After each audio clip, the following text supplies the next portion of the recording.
Oh boy, oh boy, oh boy.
Good morning. The Senate will come to order. The time for convening has arrived. Chair recognizes the senator, the distinguished senator from the 6th District. Good morning, Mr. President. I am going to dispense with the pleasantries this morning because I've got a long list of pages. Out of Cumming, Georgia, we have Aaliyah Stewart. Out of Stone Mountain, Arbrielle Benton.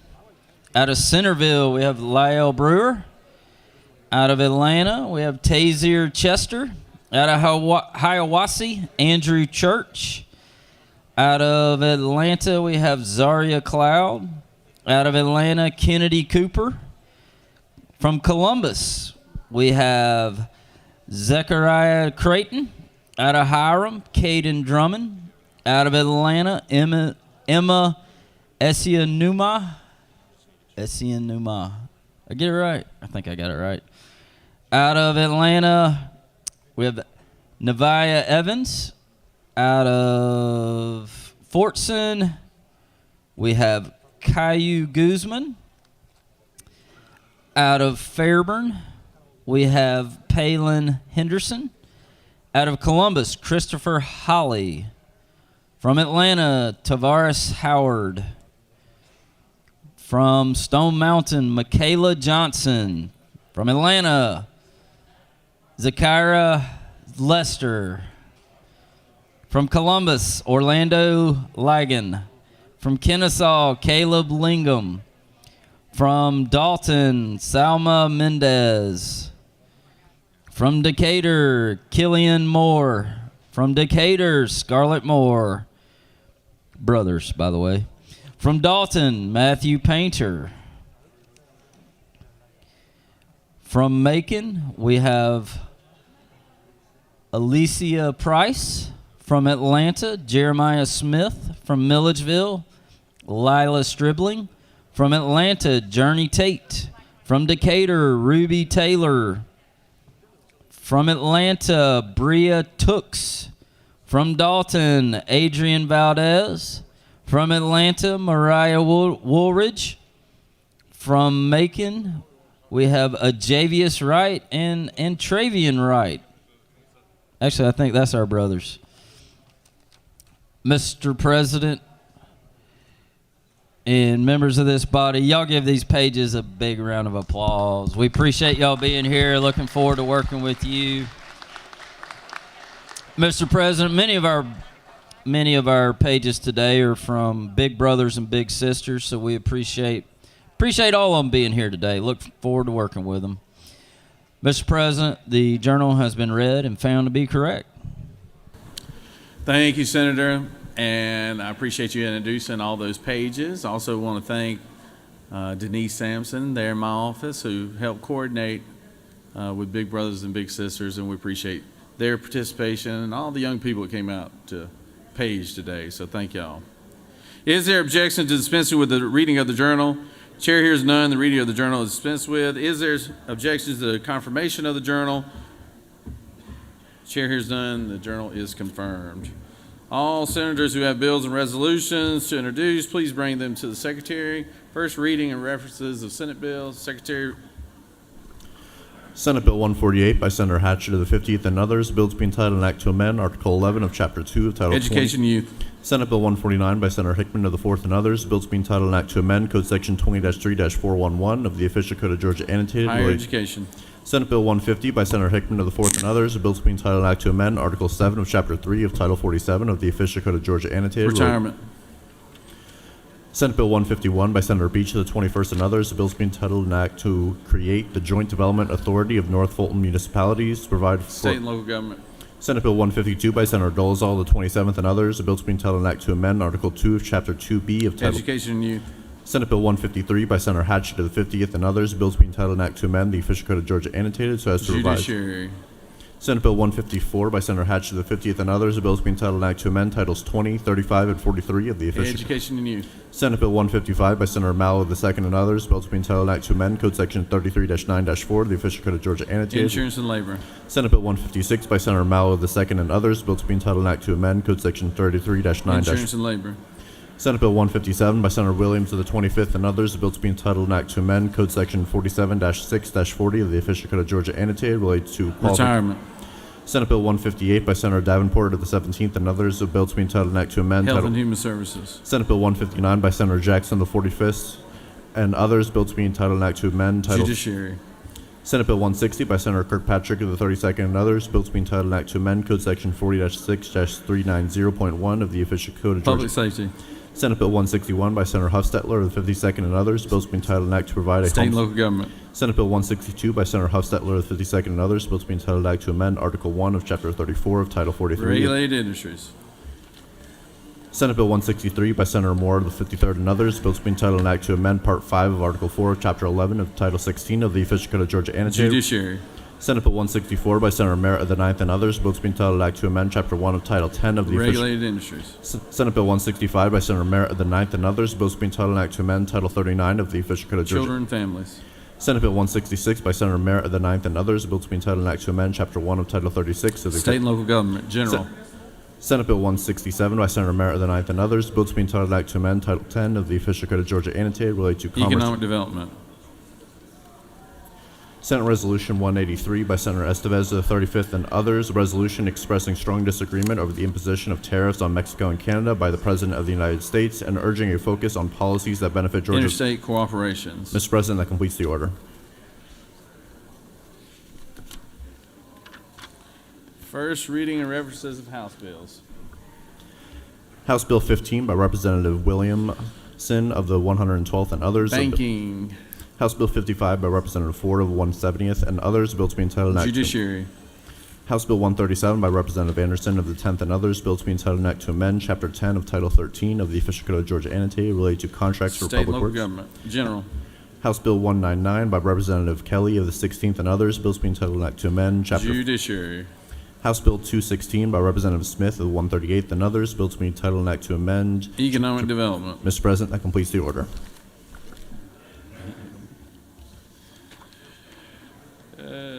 Secretary will read reports of standing committees. Mr. President, the Senate Committee on Finance has under consideration the following legislation and has instructed me to report the same back to the Senate with the following recommendation. Senate Bill 45, do pass. Senate Bill 59, do pass. Senate Resolution 56, do pass. Senate Bill 89, do pass. Respectfully submitted, Senator Huffstetler of the 52nd District, Chairman. Mr. President, the Senate Committee on Government Oversight has had under consideration the following legislation and has instructed me to report the same back to the Senate with the following recommendation. Senate Bill 46, do pass. Senate Bill 96, do pass. Respectfully submitted, Senator Harbin of the 16th District, Chairman. Mr. President, the Senate Committee on Health and Human Services has had under consideration the following legislation and has instructed me to report the same back to the Senate with the following recommendation. Senate Bill 30, do pass. Senate Bill 91, do pass. Respectfully submitted, Senator Watson of the 1st District, Chairman. Dear Mr. Secretary, pursuant to Senate Rule 2-1.6, I hereby give notice that I will introduce a minority report to be read along with a majority report of Senate Bill 30, which was passed by the Health and Human Services Committee on Wednesday, February 12, 2025. Sincerely, Senator Orrock.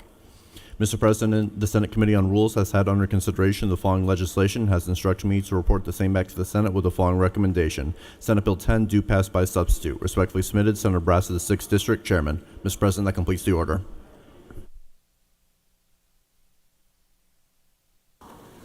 Secretary will read bills and resolutions for the second time.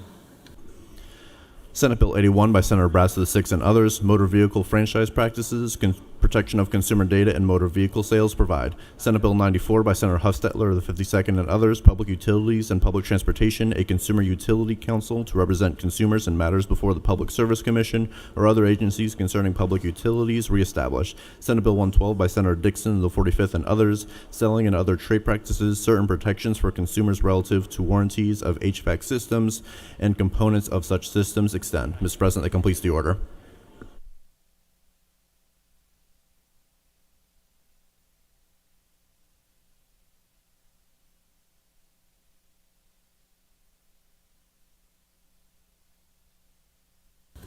It is now time for the morning roll call.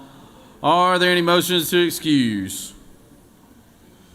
Recognize Senator from the 33rd. Thank you, Mr. President. How you doing this morning? Wonderful, Senator, wonderful. I ask for unanimous consent to excuse the senators from the 5th, 7th, and 35th for business outside the Capitol, sir. Without objection, the senators from the 5th, the 7th, and the 35th will be excused. Recognize the senator from the 42nd. Good morning, Mr. President. I ask unanimous consent to excuse the senator from the 50th for business outside the Capitol. Without objection, the senator from the 50th is excused. Recognize the senator from Savannah, Georgia. Thank you, Mr. President. I ask for unanimous consent to excuse the senator from the 15th for business outside the Capitol.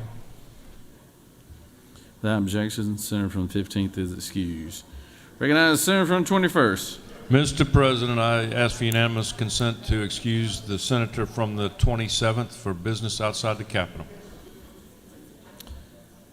Without objection, the senator from the 27th is excused. Recognize the senator from the 20th. Mr. President, I request unanimous consent to excuse the senator from the 49th for what I think is coming later.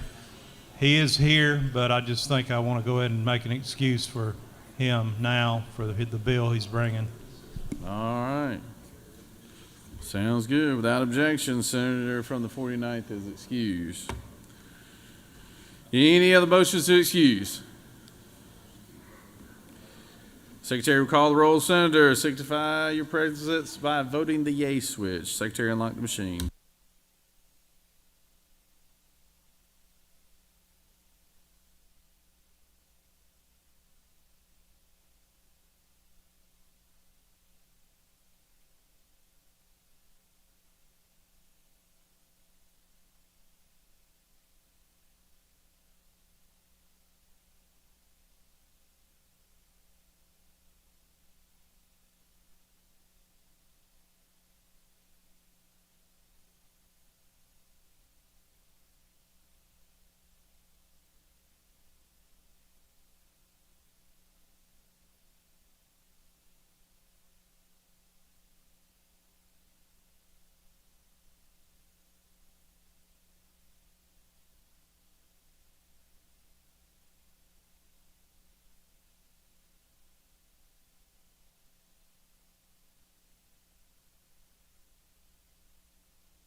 It is now time for the morning devotion. All senators, please take your seats and cease all conversation. I would ask the doorkeepers secure the chamber at this time. I'd like to recognize the good lady from Clayton County, representing Clayton County from Fayette County, the senator from the 34th, to lead us in our pledge and introduce our chaplain of the day. Senator? Thank you, Mr. President. Please rise for the Pledge of Allegiance.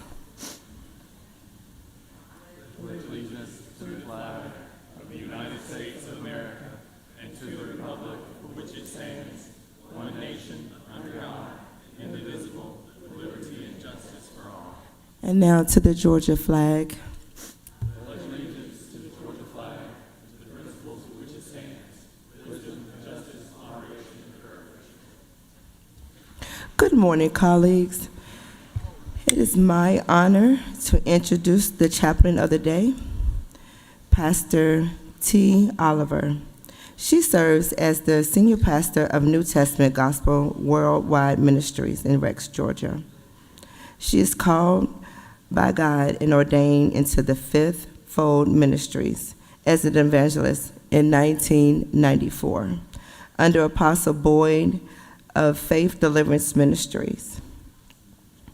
She has served as the religious advisor to the Military Traffic Management Command Europe staff.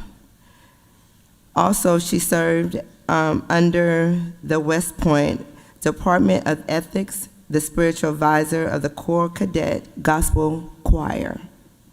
She is a retired First Sergeant of the United States Army and holds a Bachelor of Science degree.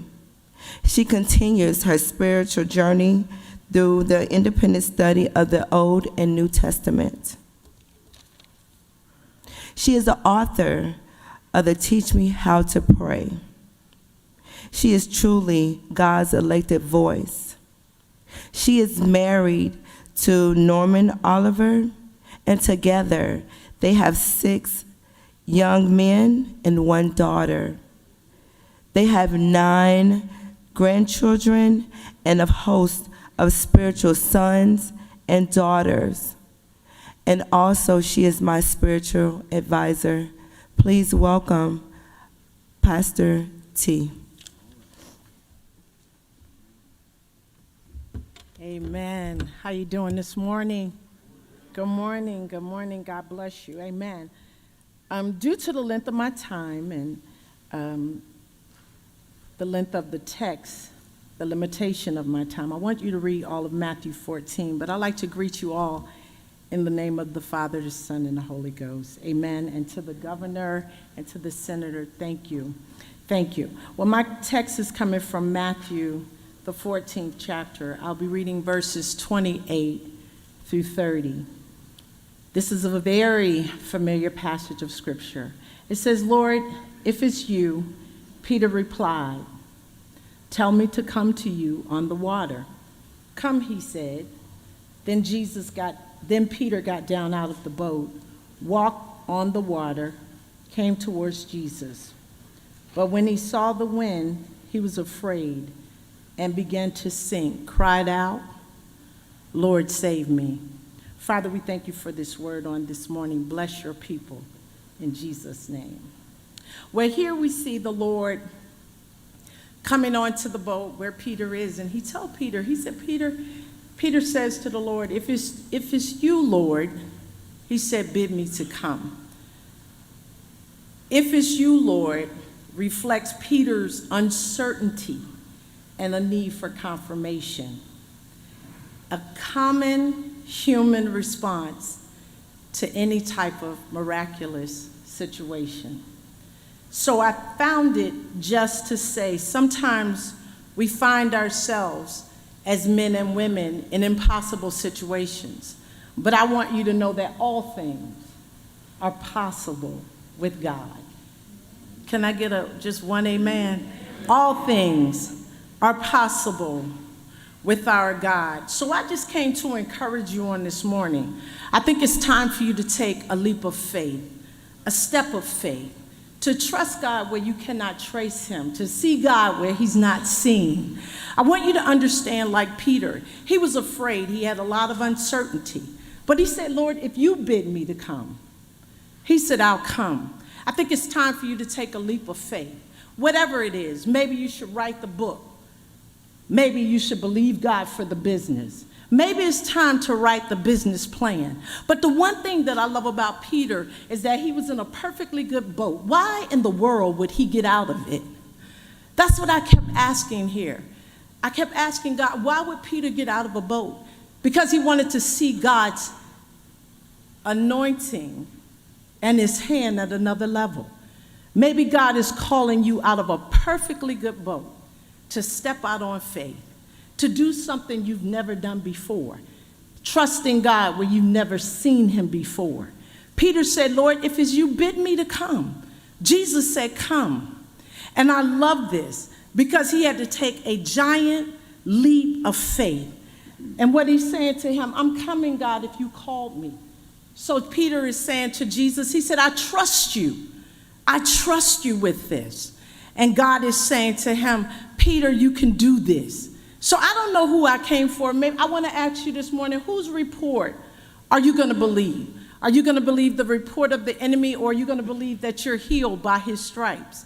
Are you going to believe that you're able to do exceedingly, abundantly, above all that God is asking you to do on this morning? Maybe it's you of little faith, and God is saying, trust me. Trust me with this situation. Now, the thing that I love about this boat is that everybody wasn't called, but he called Peter. He's not calling all of your friends. He's calling you. He's calling you to take a leap of faith this morning and trust him no matter what it looks like. God is on your side. No matter where you are in this situation right now, God is for you. Maybe you should write the grant or write the plan. Whatever it is, I want you to know that God is with you on this morning. So Peter stepped out of the boat on faith. It's time to go deeper in your faith. He stepped out on faith. And the Bible says that Peter walked on water. He was walking until he looked at the wind and saw the things around him that wasn't going right. I just want to encourage you this morning, stop looking at what they said and listen to what he said. Stop looking at what the people are doing and start seeing what God is saying to you. God is saying, step out. And even if you fall, guess what? You'll get back up 7 times. Even if it doesn't work, God's hand is with you, and he'll pick you up again. I don't know who you are, but I need you to trust him on this morning. God is with you, and he's able to do exceedingly, abundantly, above all that you could think or ask. God is with you. God bless you. Would you stand on this morning so that we can pray? Father God, in the name of Jesus, I thank you for those in this room on this morning. God, you know how hard and difficult it may be to step out by faith. But Lord God, whatever they decide to do on this morning by faith, I pray that you'll be with them. Father God, that you would encourage them, that you would go before them. And Father God, we thank you for Georgia. We thank you for these United States. God, keep us, bless us, and watch over us. In Jesus' name we pray. Amen. Amen. Amen. God bless you. Good job. You got that nervous energy now early.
It is always nice to recognize our doctors of the day. And we have a young lady from Rome, Georgia. And to introduce her to this body, I recognize the senator from Rome, senator from the 52nd. Thank you, Mr. President. My doctor of the day actually was in here earlier, and she's an emergency physician, and she had to run down for an emergency.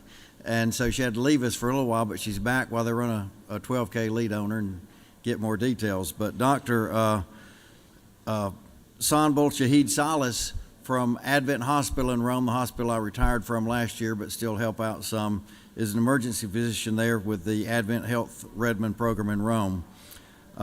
She trained and previously had worked at Sacred Heart Hospital in Pensacola as the assistant medical director and at St. Mary's in Michigan as well. And she trained her emergency medicine residency at Michigan State University. More importantly, though, she attended the University of Georgia, where she graduated with a biology and Spanish degree. I was at Georgia. I was a biology and psychology. I think the psychology might help me here more than the Spanish, but we'll see. But we're both Georgia graduates. Go Dogs.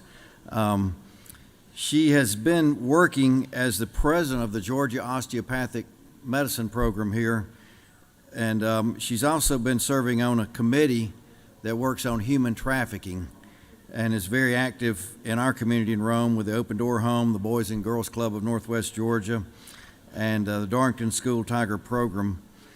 And I forgot to add that she did graduate in 2010 from the Kentucky College of Osteopathic Medicine. Great addition to our community and a hardworking ER doctor there in our town. Here's our doctor of the day. Good morning, Mr. President and esteemed members of the Georgia State Senate. It is an honor to stand before you today as the Doctor of the Day, offering my service to support the health and well-being of this chamber. As a physician, I deeply appreciate the work you do to shape policies that impact the health of our communities across Georgia. Healthcare is a vital part of our state's future, and I'm grateful for the opportunity to contribute, even in this small way, to the work you do here. If there's anything I can do to assist you today, please do not hesitate to reach out. Thank you all for your service, and thank you for having me here.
We have several special groups with us today.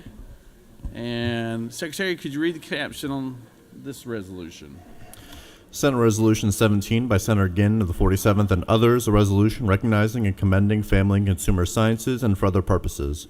Whereas Family and Consumer Sciences, FCS, is a comprehensive body of research, knowledge, and skills that helps people make informed decisions about their well-being, relationships, and quality of life.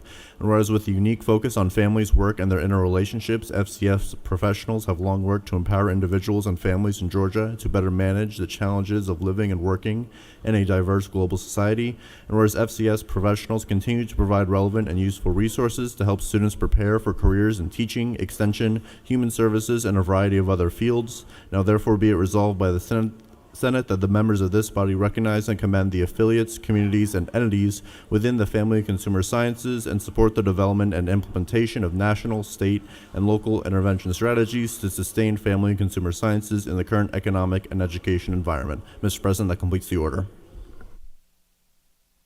Is there objection to the adoption of the resolution? Chair hears none, and the resolution is adopted. Recognize a good senator representing Athens, Georgia, and all the surrounding counties from the 47th. Thank you, Mr. President.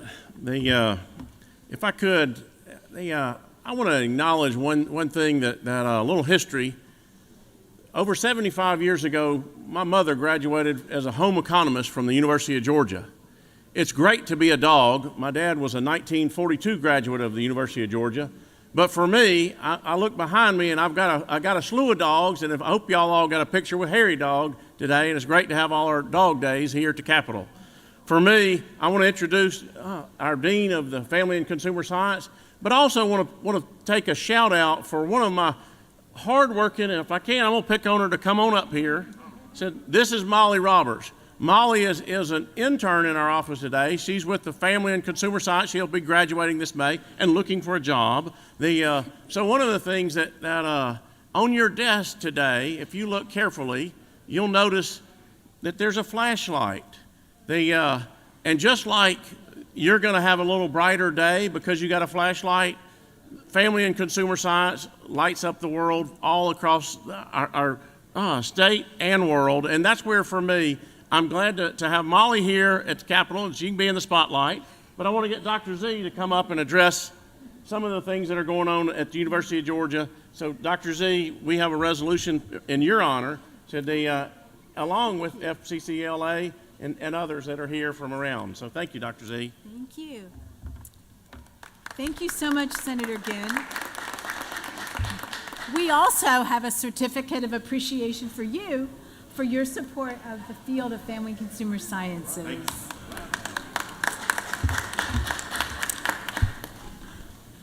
The field of family and consumer sciences educates, empowers, and supports people and communities to develop and apply the skills they need to thrive. We use science and technology to improve the health and well-being of Georgians, working alongside our legislators and community leaders and many others to enhance everyone's quality of life. I am thrilled to be here today on behalf of the University of Georgia College of Family and Consumer Sciences, faculty, staff, and students, and our 21,000 alumni. I'd like to acknowledge a few people here in the well with me. Faculty member from UGA, Tracy Brigman, who's here representing the Georgia Association of Family and Consumer Sciences. Fax grad Amanda Foley, representing the Georgia Association of Teachers of Family and Consumer Sciences. Zoe Sultan Mammadova, representing Fax Extension. And Caitlin Robertson, representing Georgia Family, Career, and Community Leaders of America, FCCLA. I'd also like to briefly acknowledge as well our Fax Legislative Aid Fellows Program, which celebrated its 40th year in 2024, the first program of its kind at the University of Georgia. We are honored to be here today and grateful for your continued investment in Georgians across the state through your support of the field of family and consumer sciences. Thank you.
We have a special group from Augusta, Georgia here with us today. Secretary, read the resolution. Senate Resolution 186 by Senator Burns of the 23rd and others, a resolution recognizing and commending Greater Augusta's Interfaith Coalition and for other purposes. Whereas founded in 1998, Greater Augusta's Interfaith Coalition, GAIC, is a nonpartisan, nonprofit community service organization that represents over 15 denominations and religious systems. And whereas GAIC provides essential community services such as feeding the poor, educating voters, encouraging civic participation, and organizing groups and committees to address community needs. And whereas in 2020, GAIC expanded its reach to more than 17 counties in Georgia as well as to South Carolina. And whereas GAIC has recently focused its efforts on childhood literacy and voting rights. And whereas following Hurricane Helene in 2024, GAIC served as the Hurricane Helene Relief and Resource Center, providing food, supplies, housing, grief counseling, child care, elder care, and assistance with debris clearing despite a 2-week power outage. Now therefore be it resolved by the Senate that the members of this body recognize and commend Greater Augusta's Interfaith Coalition for its decades of service on behalf of the citizens of this state and wish as extend best wishes for its continued growth and success. Mr. President, that completes the order. Is there objection to the adoption of the resolution? Chair hears none, and the resolution is adopted. Recognize the Senator from the 23rd to speak to the resolution. Thank you, Mr. President. Colleagues, it is a pleasure for me to welcome the Greater Augusta Interfaith Coalition back to this chamber. They are a group in Augusta, Georgia that does a phenomenal job ministering to the community. And as you heard in the resolution, they have a broad reach, 15 counties in Georgia plus counties in South Carolina. It's what we choose to refer to as the CSRA. I think the most important thing I can tell you about this group is when I first got to know Reverend Christopher Johnson, who leads the group, and visit their facilities, I recognized the contribution they make. When I was there during Hurricane Helene, we saw the reality of inner city challenges. Food, water, diapers, everything. Food, you wouldn't believe the challenges that Augusta faced. But I just want to acknowledge the good senators from both the 22nd and the 24th for being here today with me. We've got members of the Augusta Interfaith Coalition in the gallery. If you're in the gallery from Augusta Interfaith, would you wave? Colleagues, help me thank them for coming. And I'd like to ask Reverend Johnson, if he would, to share with us a couple of quick insights. Reverend Johnson? Thank you, Senator Barnes, to leadership. Great Augusta Interfaith Coalition would like to thank you for your support. Thank this chamber for looking out for the least of these, my brothers and sisters. Thank you for the support for Gracewood State School and Hospital, which is known as East Central Georgia Regional Hospital. And we'd just like to thank you. Thank this chamber, thank the state of Georgia for y'all support, because if it weren't for your support, we couldn't do some of the things we do, because you open your doors, open your windows, and you allow us to do what God sent us to do. Thank you very much.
Are there any unanimous consents?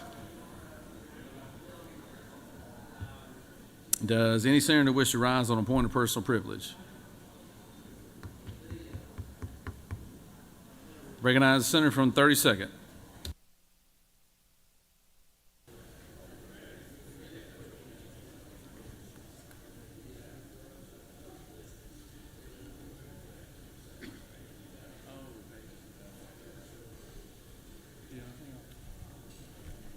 Thank you, Mr. President. We've got a very special group up in the gallery today, and I'm going to tell you a little bit about them before we welcome them to the Senate. We have a resolution for them commending Reinhardt University. Reinhardt University is in Cherokee County and has been helping Georgians get educated in various things since 1883. They are a leader in producing teachers, nurses, law enforcement officers, cybersecurity, and many other businesses, and they contribute greatly to the arts and culture in Cherokee County. So I want all of us to welcome this group from Reinhardt University to the Capitol, including their mascot, SOAR. Thank you for being here. Yield the well.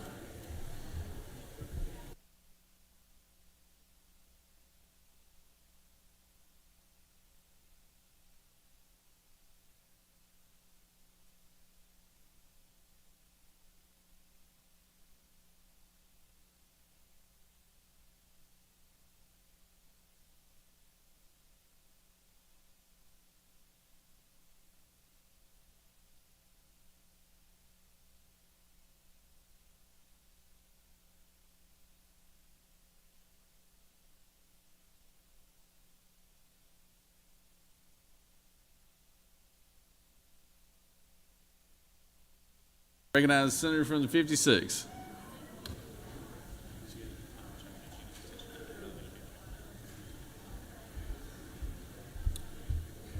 Thank you, Mr. President.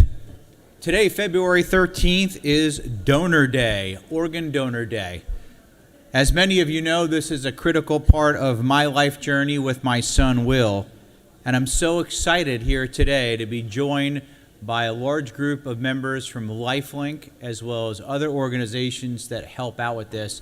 Are the LifeLink folks up in the gallery right now? All right, would you please stand up and please recognize for the great work they do for organizations saving people's lives.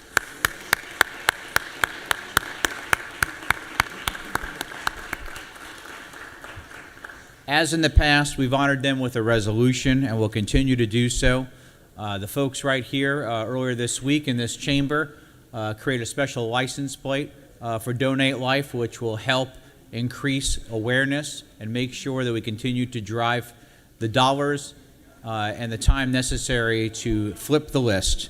And I'm not going to read the entire resolution today, but you need to know there are people right here in Georgia at LifeLink, at the Georgia Transplant Foundation, National Kidney Fund, American Liver Foundation, and so many other groups doing great work. And the second thing I want to mention, Senator from the 14th and I attended the funeral service yesterday for Officer Labonte in Roswell. Over 2,000 people showed up, and the processional line that began in Lebanon Baptist Church and ended at my church, Rosalind Methodist, took 45 minutes of cars coming through from departments all over our state, and people came in from all over the country. We were talking earlier, his wife, Alyssa, wrote a letter that one of the officers read that will hopefully give each and every one of us two things today. Perspective, a 24-year-old young man, a hero, gave everything for us and gave the last full measure of devotion and sacrifice for our safety in our communities. And secondarily, that in Georgia, we unapologetically back the blue. Please continue to keep the Labonte family, our city of Roswell, the police department, and I want to really commend Mayor Kurt Wilson, who, when we saw these people and saw this long trail, of cars and people lining the streets for miles. It matters. It really matters. And to Police Chief Jim Conroy, I don't know how he was able to say those words without completely breaking up through him. Godspeed, Officer Labonte. Your watch is now over. We'll take it from here. Thank you. Thank you, Senator. We're going to Senator from the 16th.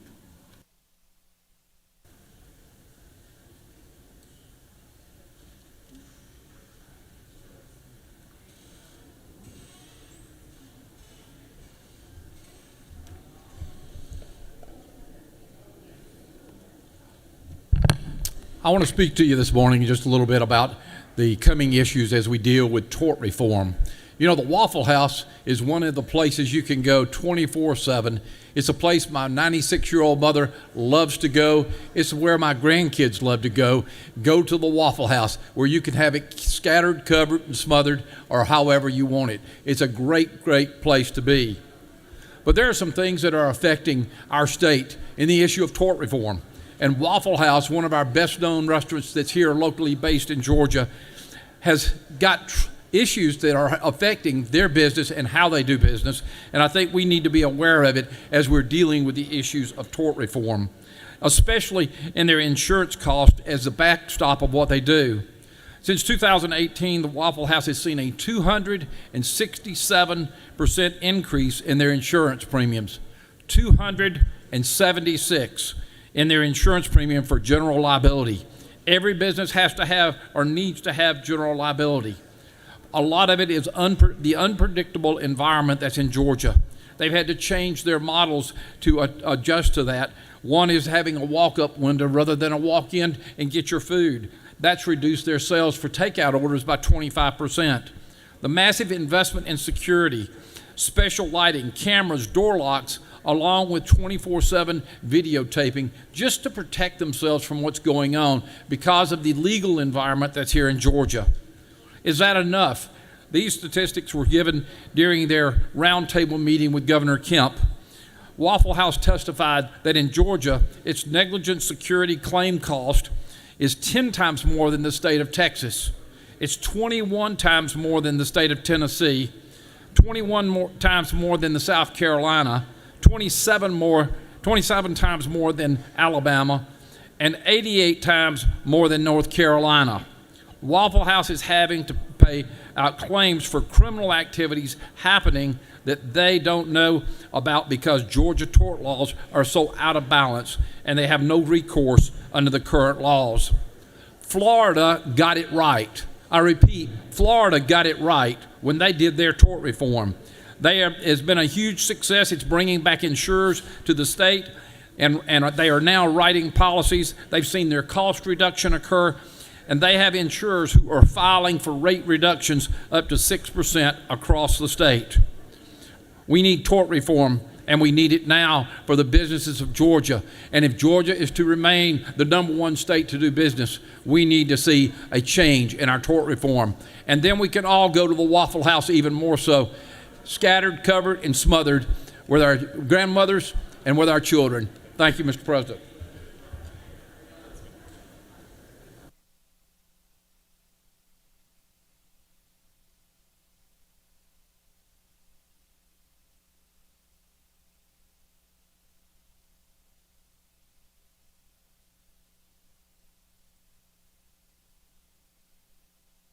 Recognize the Senator from the 6th.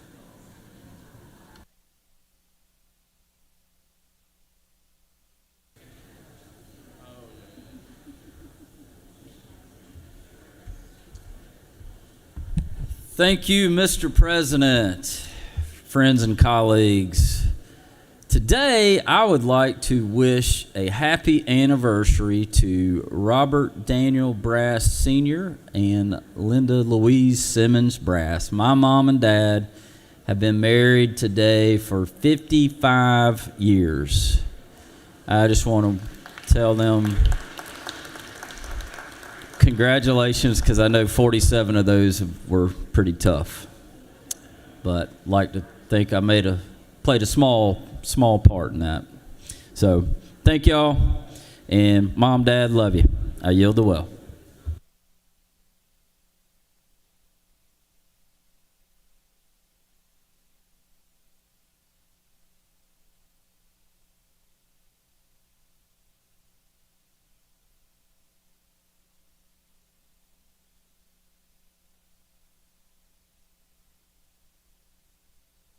Recognize the senator from the 17th.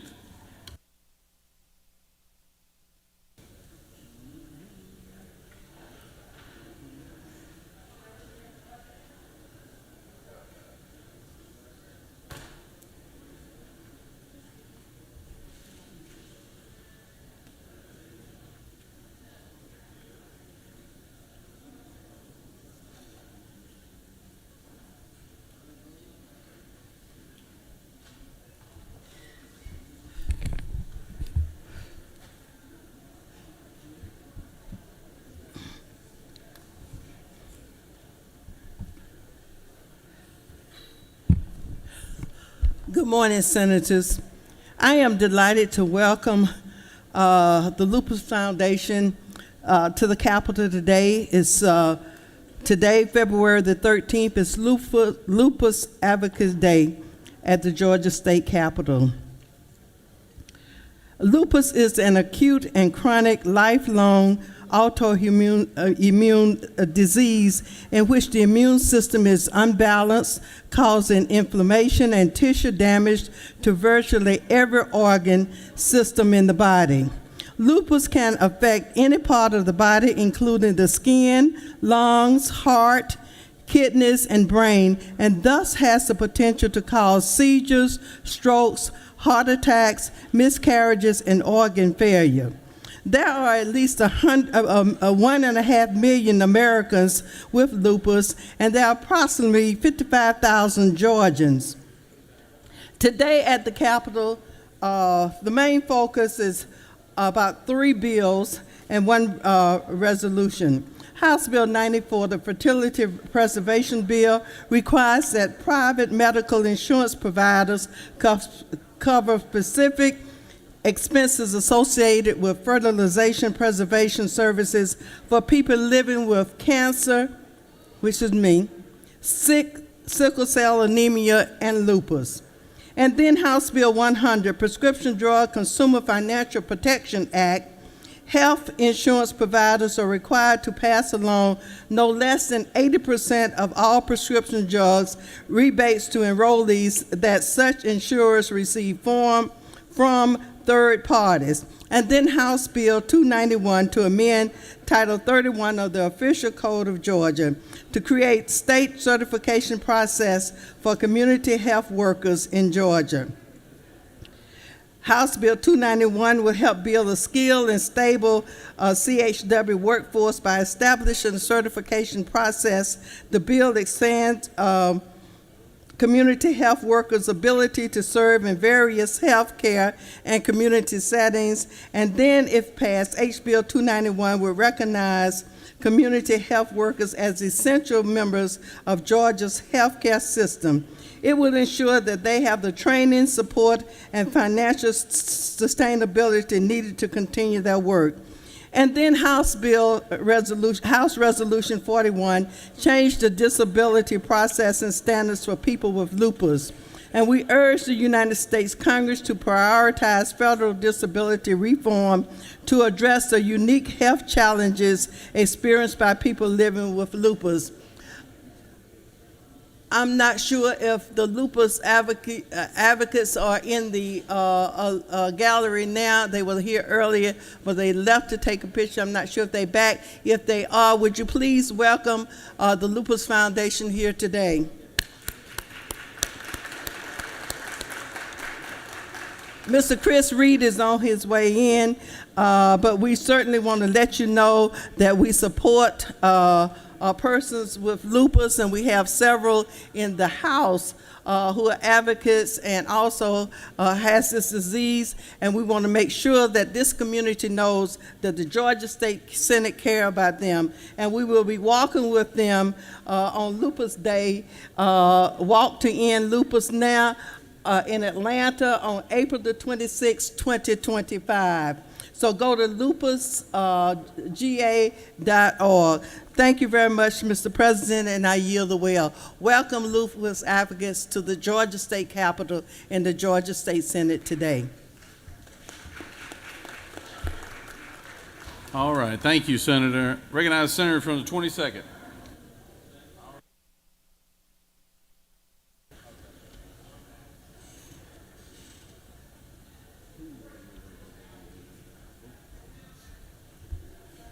Thank you, Mr. President. Tomorrow will be the 105th anniversary of the League of Women Voters, which is a nonpartisan grassroots nonprofit dedicated to empowering people to participate in our democracy. With active leagues in all 50 states and more than 700 leagues across the country, they engage in advocacy, education, litigation, and organizing to protect everyone's freedom to vote. Today, we actually have people from the CSRA League of Women Voters here today, so please join me in welcoming them there in the gallery. And with that, Mr. President, I yield the will. Thank you, Senator. Recognize the Senator from the 53rd.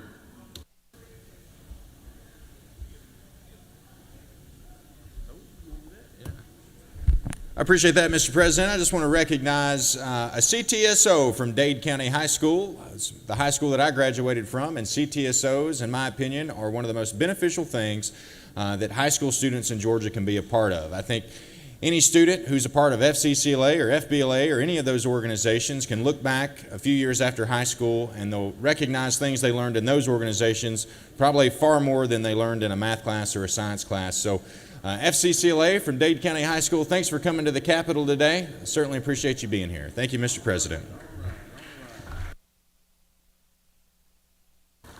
Thank you, Senator. Recognize the Senator from the 41st, Wave, 39th.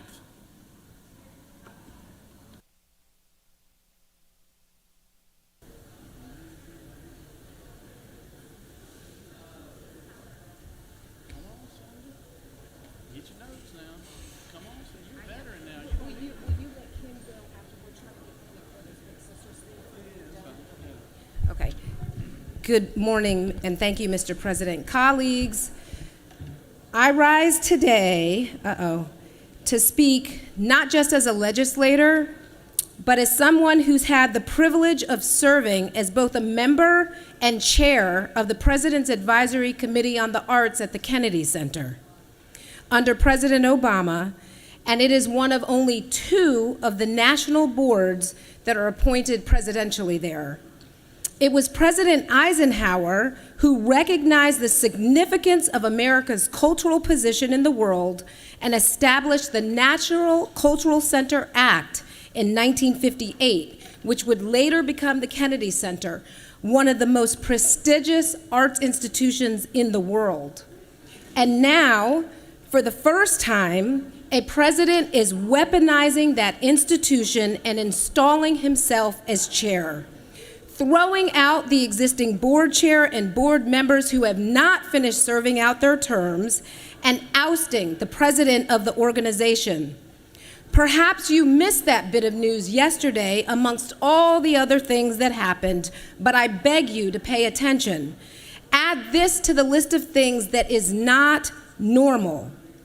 What we are witnessing with the political overtake of the Kennedy Center by Trump and his administration is more than just an administrative reshuffling. It is an assault on the arts and culture and an effort to directly control the arts. And that should concern all of us, not as partisans, but as guardians of our country's cultural institutions. The arts are not the property of any one administration, ideology, or party. They belong to the American people, and they thrive best when they are free to reflect the full depth and complexity of our story. In the words of Ronald Reagan, with liberty, the arts thrive.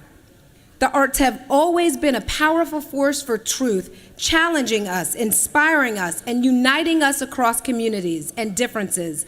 And the Kennedy Center is no different. It belongs to the people, not any political agenda. So I am calling on all of us, regardless of affiliation, to reaffirm the value of the arts. as a reflection of who we are, and we must ensure that institutions like the Kennedy Center remain places where excellence, not influence, determines their future. Let's take that responsibility seriously. Thank you, Mr. President. Recognize the senator from the 41st.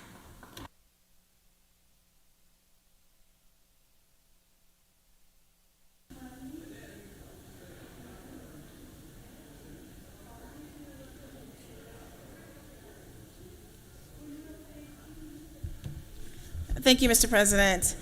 Today, it is my great honor and privilege to celebrate and to acknowledge the big brothers and big sisters of Metro Atlanta who are here with us today. A number of them are here as pages. I am proud to have 2 of my own pages that are here. But also with us today, we have the President and CEO, Mr. Kwame Johnson, along with Michelle Pierce, Jennifer Williams, Betsy Fitzgerald, Danielle Moore, and Rashawn Reed. For those of you who may not be familiar with the program, Big Brothers and Big Sisters, this is a program that's been in existence for over 60 years, and they have transformed, truly transformed, the lives of children in our community through proven youth development strategy and mentoring. The mission of the Big Brother and Big Sisters is to create and support mentoring relationships that ignite the power and promise of youth. And this year, the agency will serve more than 2,000 children from 12 Metro Atlanta counties, as well as the Columbus, Georgia area. Brothers and sisters, thank you all so much for having the brothers and sisters, the big brothers and little sisters here. We're so glad to be able to sponsor, be a part of this group. And if you happen to have a page here today, and I know a lot of us do, please come down to room 230 today at 1 o'clock. There will be a picture with all of the pages and just a great opportunity to say hello to this great folks from this great program. Thank you so much. Thank you, Senator. Recognize the senator from the 48th.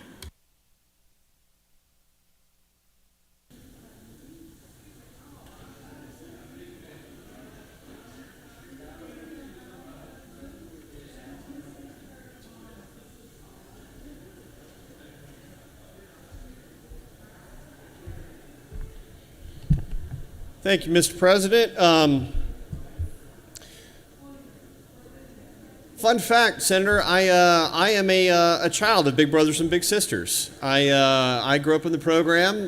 My big was Big of the Year when I was a kid, and I got to recognize him posthumously a couple of years ago in his passing as Big of the Year again. So I love the program. Thanks for all that y'all do.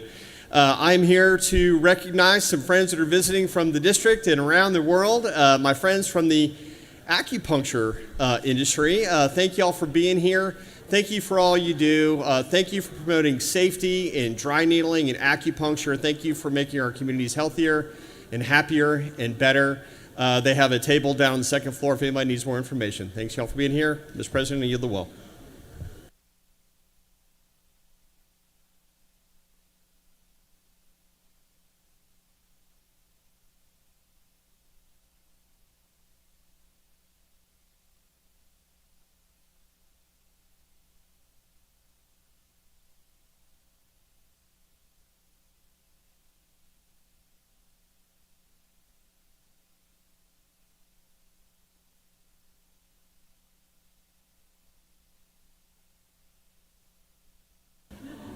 Recognize the senator from 36.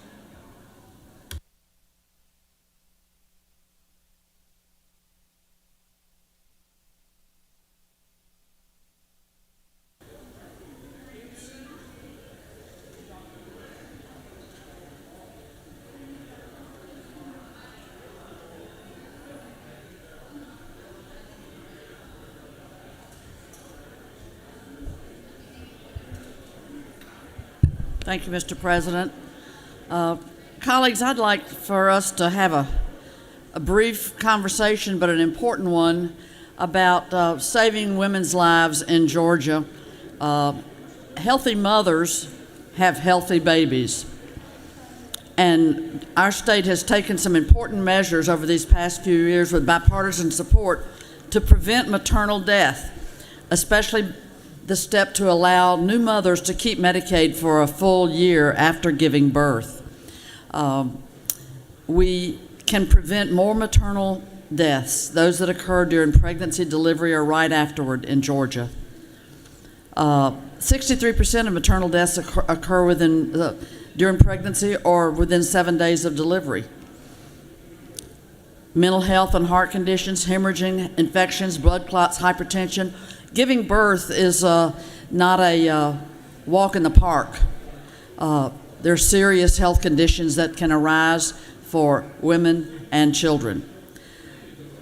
And our own Georgia Maternal Mortality Review Committee has studied the issue, looked at the statistics and the data, heard from the experts. Over 84% of these deaths are preventable, according to Georgia's Maternal Mortality Review Committee. So what are we doing about that?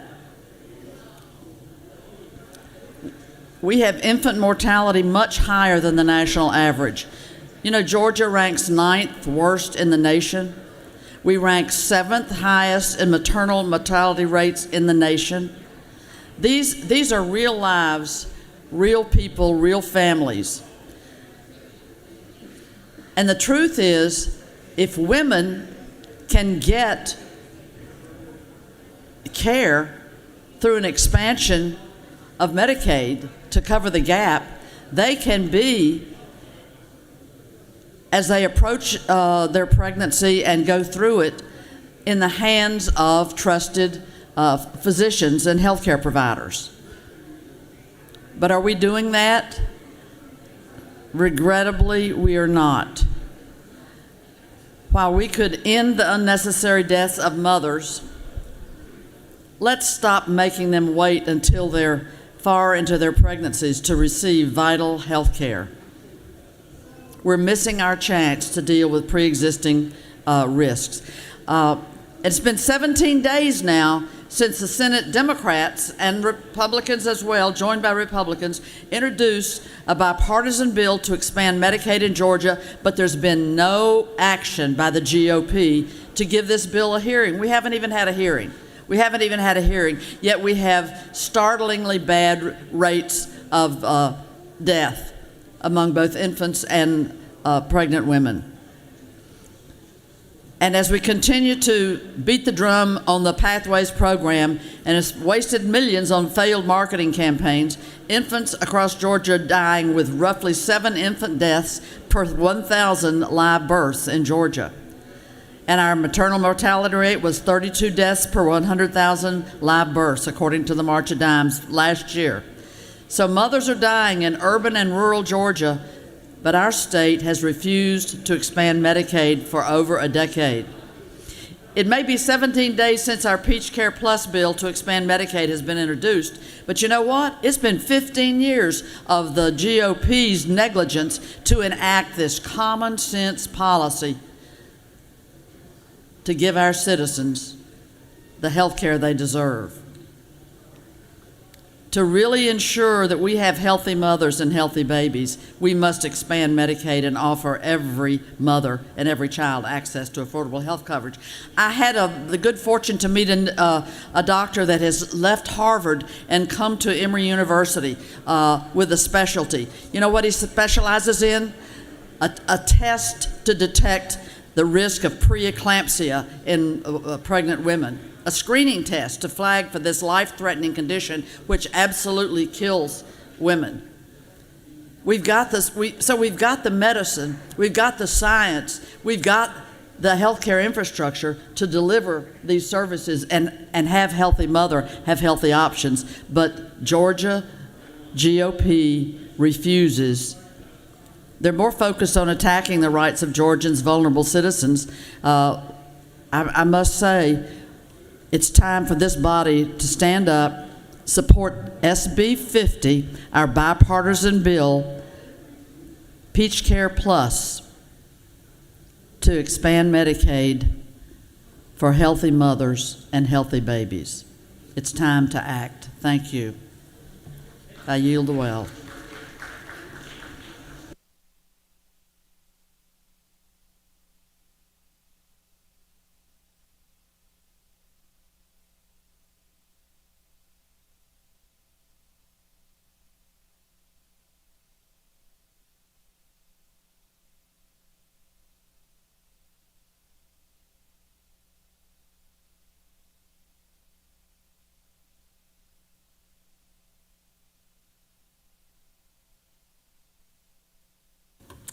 All right, anyone else like to rise on a point of personal privilege?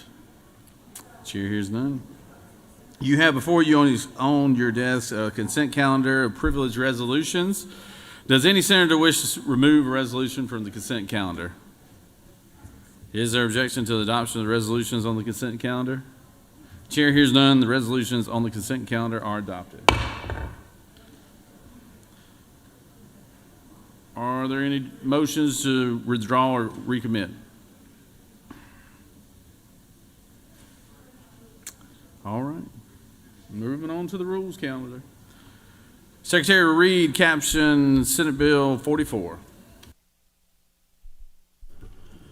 Senate Bill 44 by Senator Watson of the 11th and others, a bill to be entitled an act to amend Code Section 20-2-165 of the Official Code of Georgia annotated related to equalization grants, annual calculations, and allocations so as to revise the definition of the term qualified local school system by reducing the minimum required millage rate or effective millage rate from 14 mills to 10 mills, to provide for a 25% reduction of equalization grant awards for local school systems whose millage rate or effective millage rate does not meet the minimum requirements, to require annual reporting by the Department of Education, to repeal a definition, to repeal conflicting laws, and for other purposes.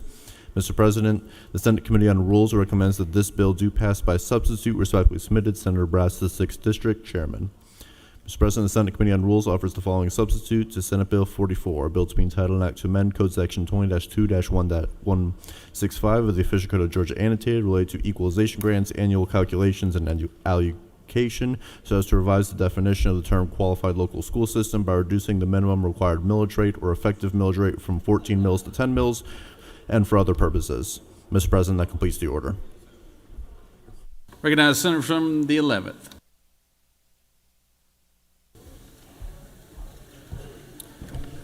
Thank you, Mr. President. Basically, what we've got going on in this bill, as many as you know, local governments are able to raise and lower their millage rate based on their tax digest, and as values have gone up, many of our local governments have been able to do that. In our school system, they are unable to lower their millage rate below 14 mills. They are, in the past, and I know they have several school systems across the state that cannot go below the 14 mills. So basically what we're doing in this bill is we're changing state law to allow our school systems that want to go below the 14 mills and pass on that tax benefit to the local community. They can do that and go down to 10 mills. It will not affect their equalization money, but it will allow them to lower taxes in their communities, because as many of you know, I know in my district the digest has gone up, and so they're bringing in more revenues. And that's really what the bill does, Mr. President. I'd be glad to take any questions if there are any. You do have one question, Senator. Recognize the senator from the 53rd. Thank you, Mr. President. Will the senator yield? Yes, sir. Okay, so what keeps them from going below 14% now? So if you'll see on page 2, lines 23, we're striking through 14 mills. In 2019, the state of Georgia, the legislature set a 14 mill floor and basically said you cannot go below 14 mills.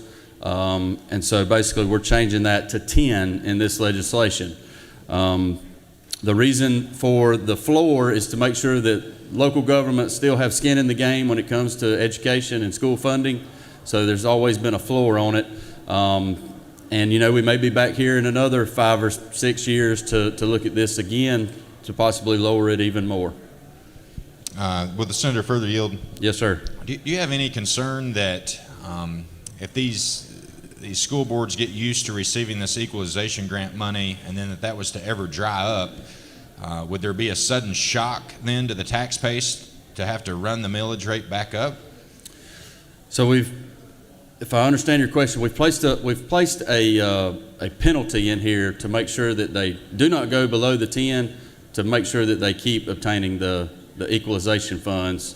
But they still have the flexibility to go up if they need to over the 14, 15 mil rate. Okay, Senator, further yield? Yes. Okay, my question is, we're giving them the equalization grant money now. Yes. Okay, and they're gonna obviously be used to receiving that equalization grant money.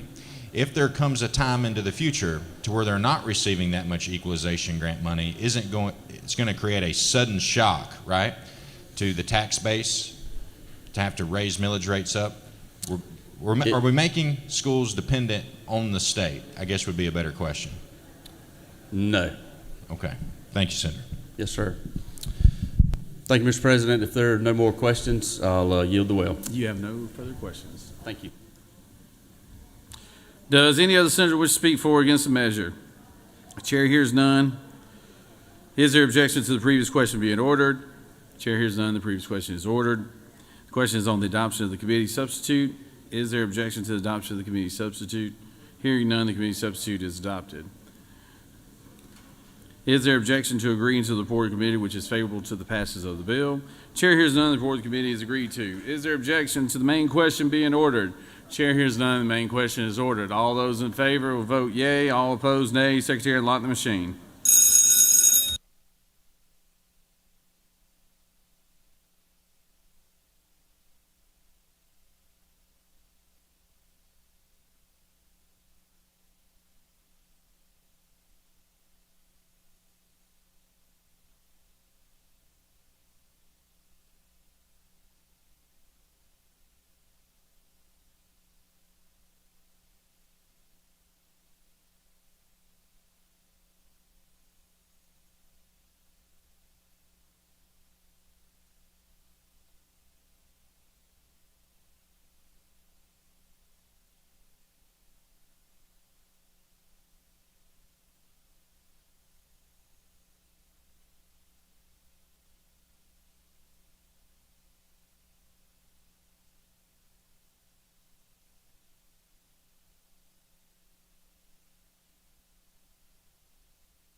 On the passage of the bill, the yeas are 51, the nays are 0. This bill, having received the requisite constitutional majority, is therefore passed by substitute.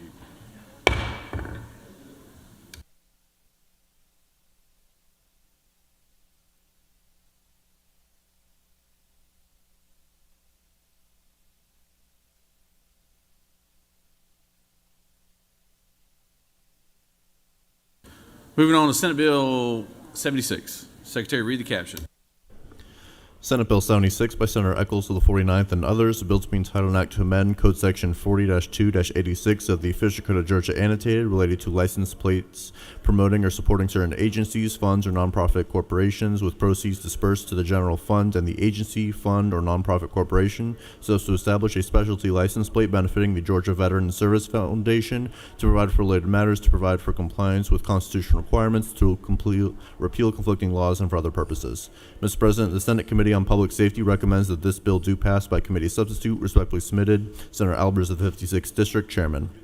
Mr. President, the Committee on Public Safety offers the following substitute to Senate Bill 76, a bill to be entitled an act to amend Code Section 40-2-86 of the Official Code of Georgia annotated related to license plates promoting or supporting certain agencies, funds, or nonprofit corporations with proceeds dispersed to the general fund and the agency, fund, or nonprofit corporation so as to establish a specialty license plate benefiting the Georgia Veterans Service Foundation and for other purposes. That completes the order, Mr. President. Recognize the senator from the 49th to speak to the measure.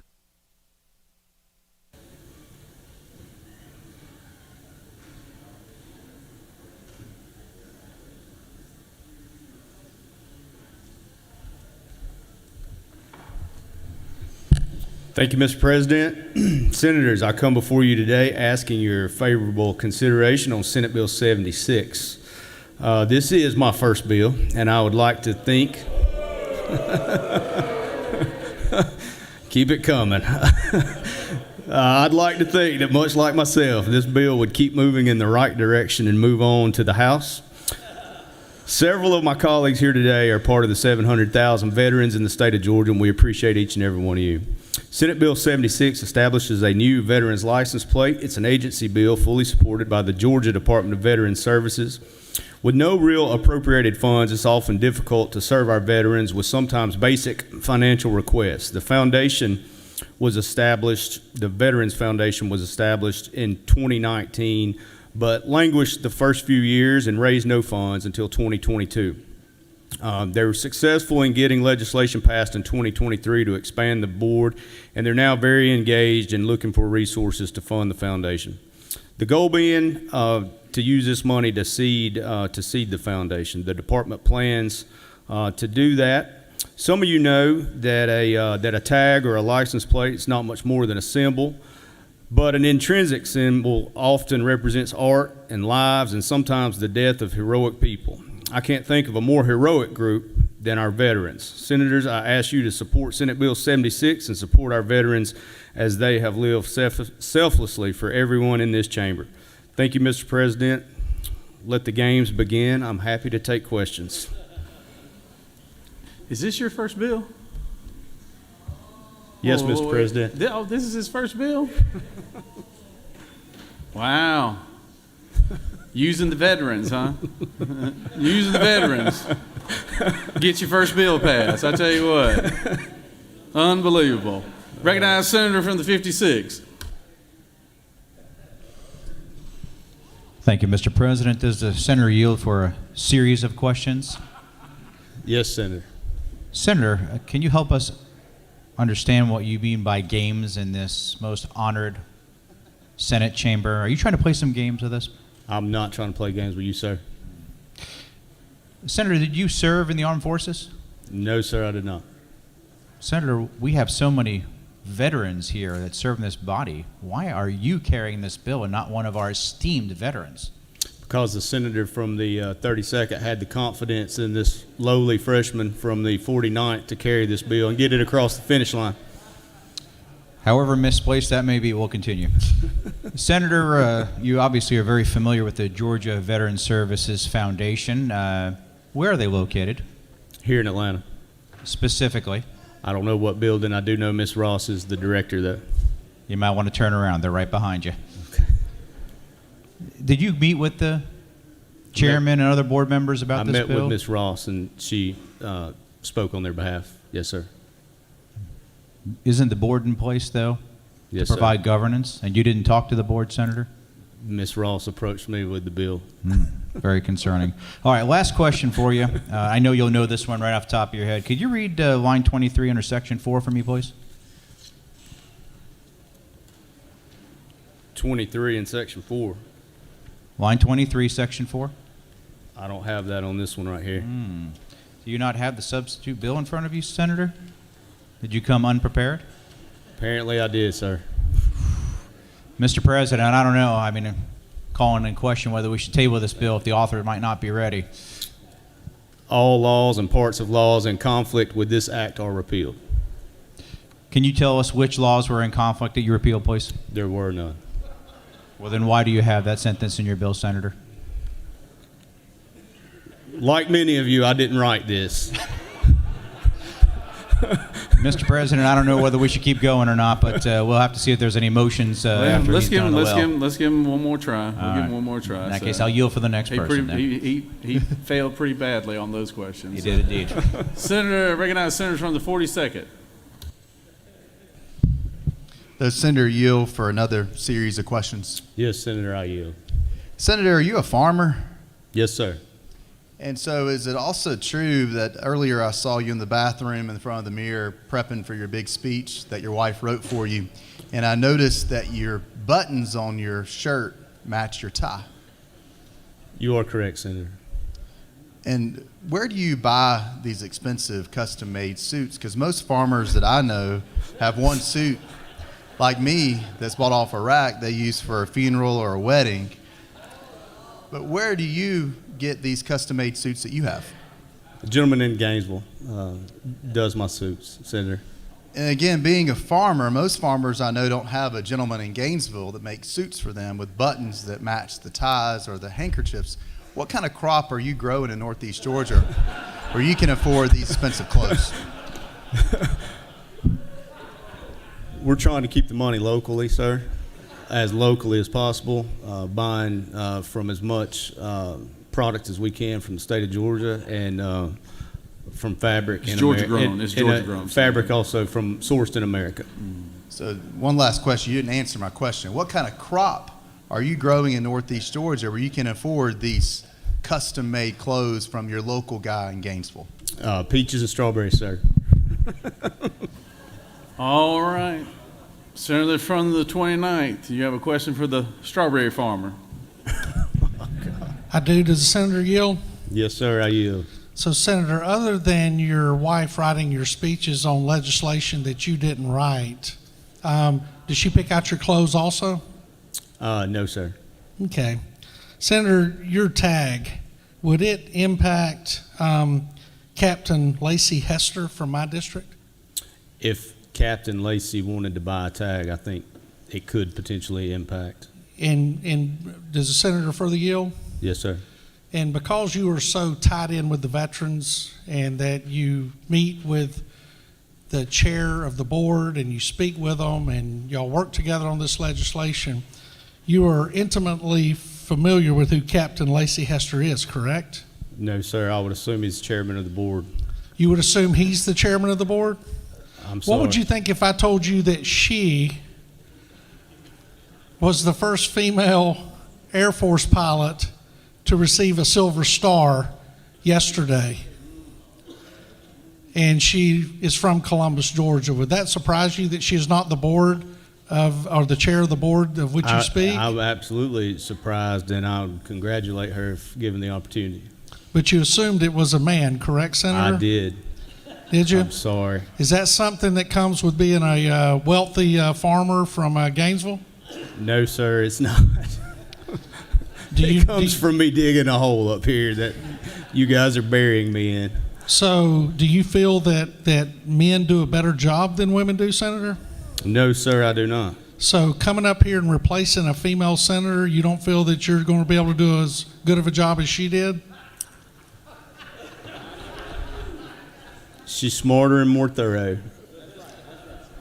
Would you say you may have miscalculated who the best person to represent your district is, Senator, at this very point in time? I couldn't have beat her. Thank you, Senator. Appreciate your time. Recognize Senator from the 48th.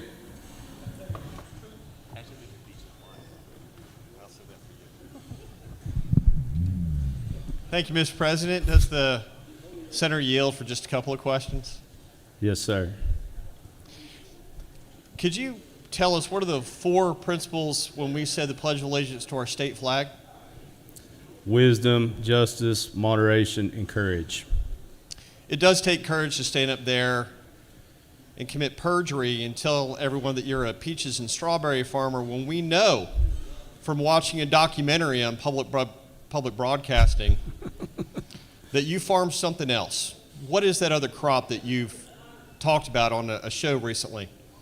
Green bean, Senator. Green bean farmers. And who were you talking to when you were describing your deep, intimate knowledge of green bean farming? 2 Sesame Street characters, Gonger and Cookie Monster.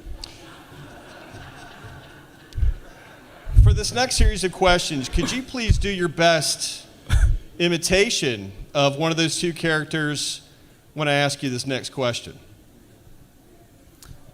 Senator, I was not able to interact with them directly. They injected those 2 characters into a green screen after. I was really disappointed. All right, well, let's role play for just a minute. C is for cookie. D stands for? Drew. There you go. Okay, good.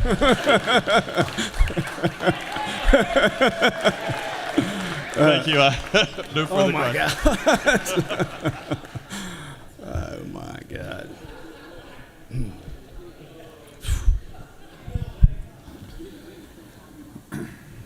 Mr. President, yes, sir.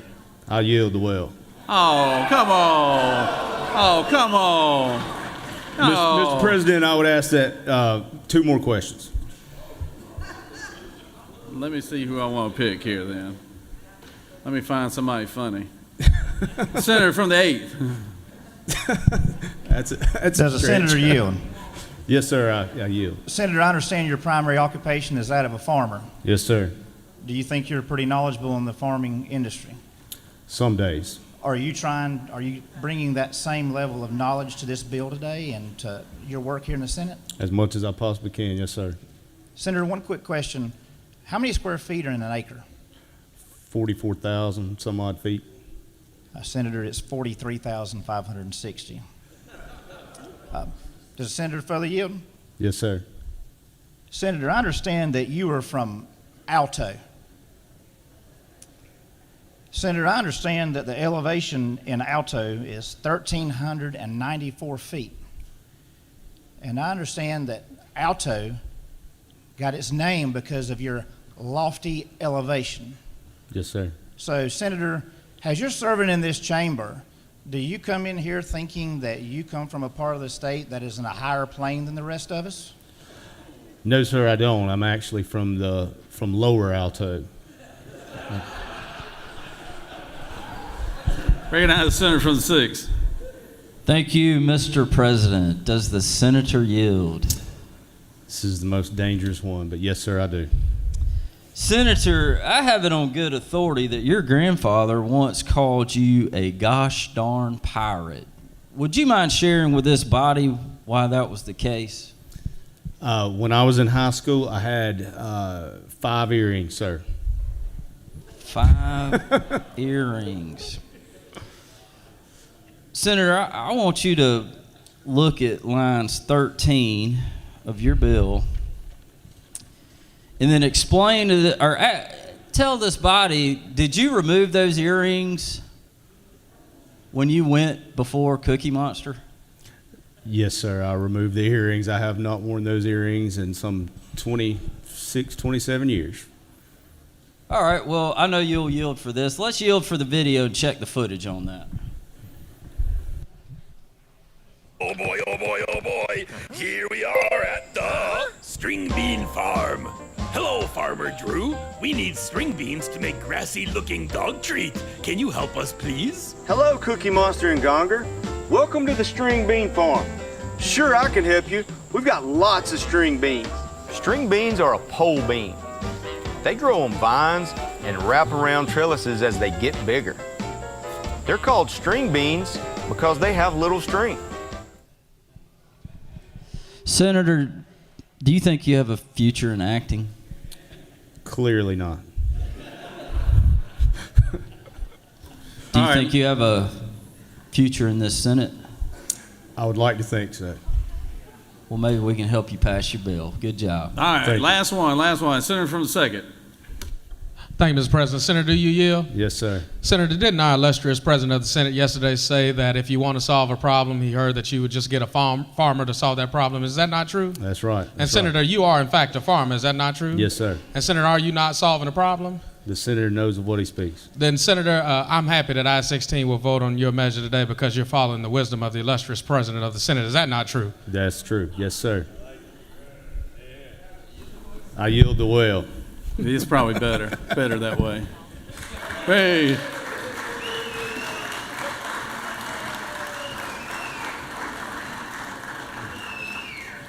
Now, my vision of a farmer isn't tailor-made suits and earrings now. But thank you for the good strawberry farmer from Hall County. Does anybody want to amend this and put puppy dogs on here to help this thing pass too?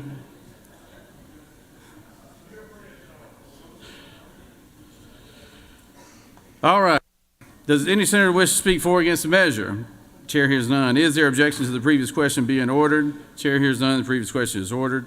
Question is on the adoption of the committee substitute. Is there objection to adoption of the committee substitute? Hearing none, the committee substitute is adopted. Is there objection to agreeing to the report of the committee, which is favorable to the passage of the bill? Chair hears none. The report of the committee is agreed to. Is there objection to the main question being ordered? Chair hears none. The main question is ordered. Questions on the passage of the bill by substitute. All those in favor will vote yea. All opposed, nay. Secretary, unlock the machine.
On the passage of the bill, the yeas are 52, the nays are 0. This bill, having received a requisite constitutional majority, is therefore passed by substitute. Congratulations, Senator. You passed your first bill.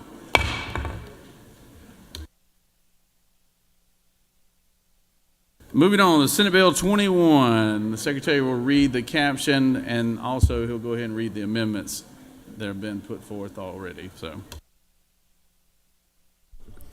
Senate Bill 21 by Senator Tillery the 19th and others, a bill to be entitled an act to amend Chapter 80 of Title 36 of the Official Code of Georgia annotated related to general provisions applicable to counties, municipal corporations, and other governmental entities so as to waive sovereign and governmental immunities for local governments and their officials and employees for a violation of the prohibition on immigration sanctuary policies, to amend Article 1 of Chapter 4 of Title 42 of the Official Code of Georgia annotated related to general provisions regarding jails so as to require sheriffs, jailers, and deputies to honor immigration detainer requests issued by the Department of Homeland Security, to provide a definition to provide for related matters, to repeal conflicting laws, and for other purposes. Mr. President, the Senate Committee on Public Safety recommends that this bill do pass by substitute. Respectfully submitted, Senator Albers, Chairman.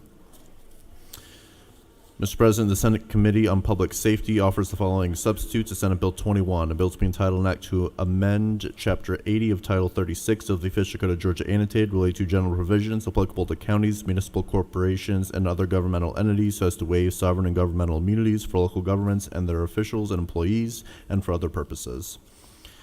Mr. President, a minority report to Senate Bill 21 has been attached.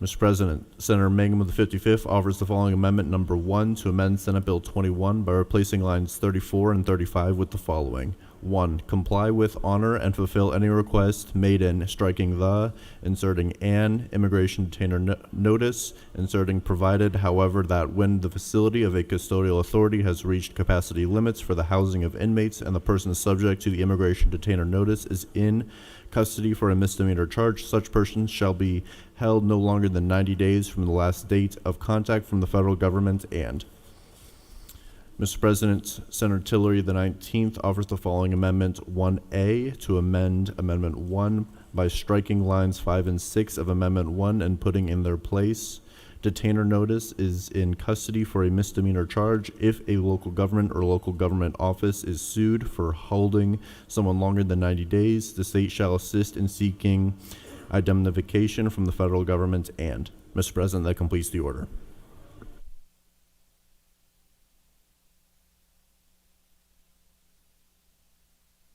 Recognize the senator from the 19th to speak to the bill.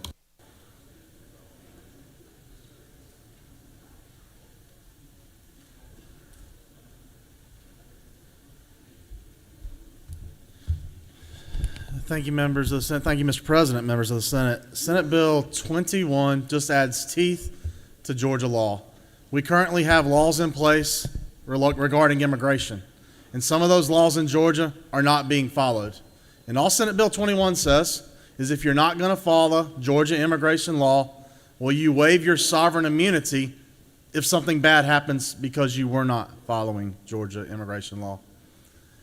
I think it diminishes the value of other individuals' lives to go through their stories again and talk about why this bill is necessary. But we've heard the stories enough in these hallways of this building that we don't have to do so. If Senate Bill 21 were to pass, then if Georgia elected officials, local governments, cities, counties, were to enact policies that were against state law, or by their practice were to quit following state law related to Georgia immigration law, then they would stand responsible for the harms their failure to follow law causes. Mr. President, if there are some amendments, Senator from the 55th brought an amendment. If he's okay with my amendment to his amendment, I'll be okay with his amendment. And if there are any questions, I'll yield to those or yield the bill. You do have a couple questions, Senator. Recognize the senator from the 26th.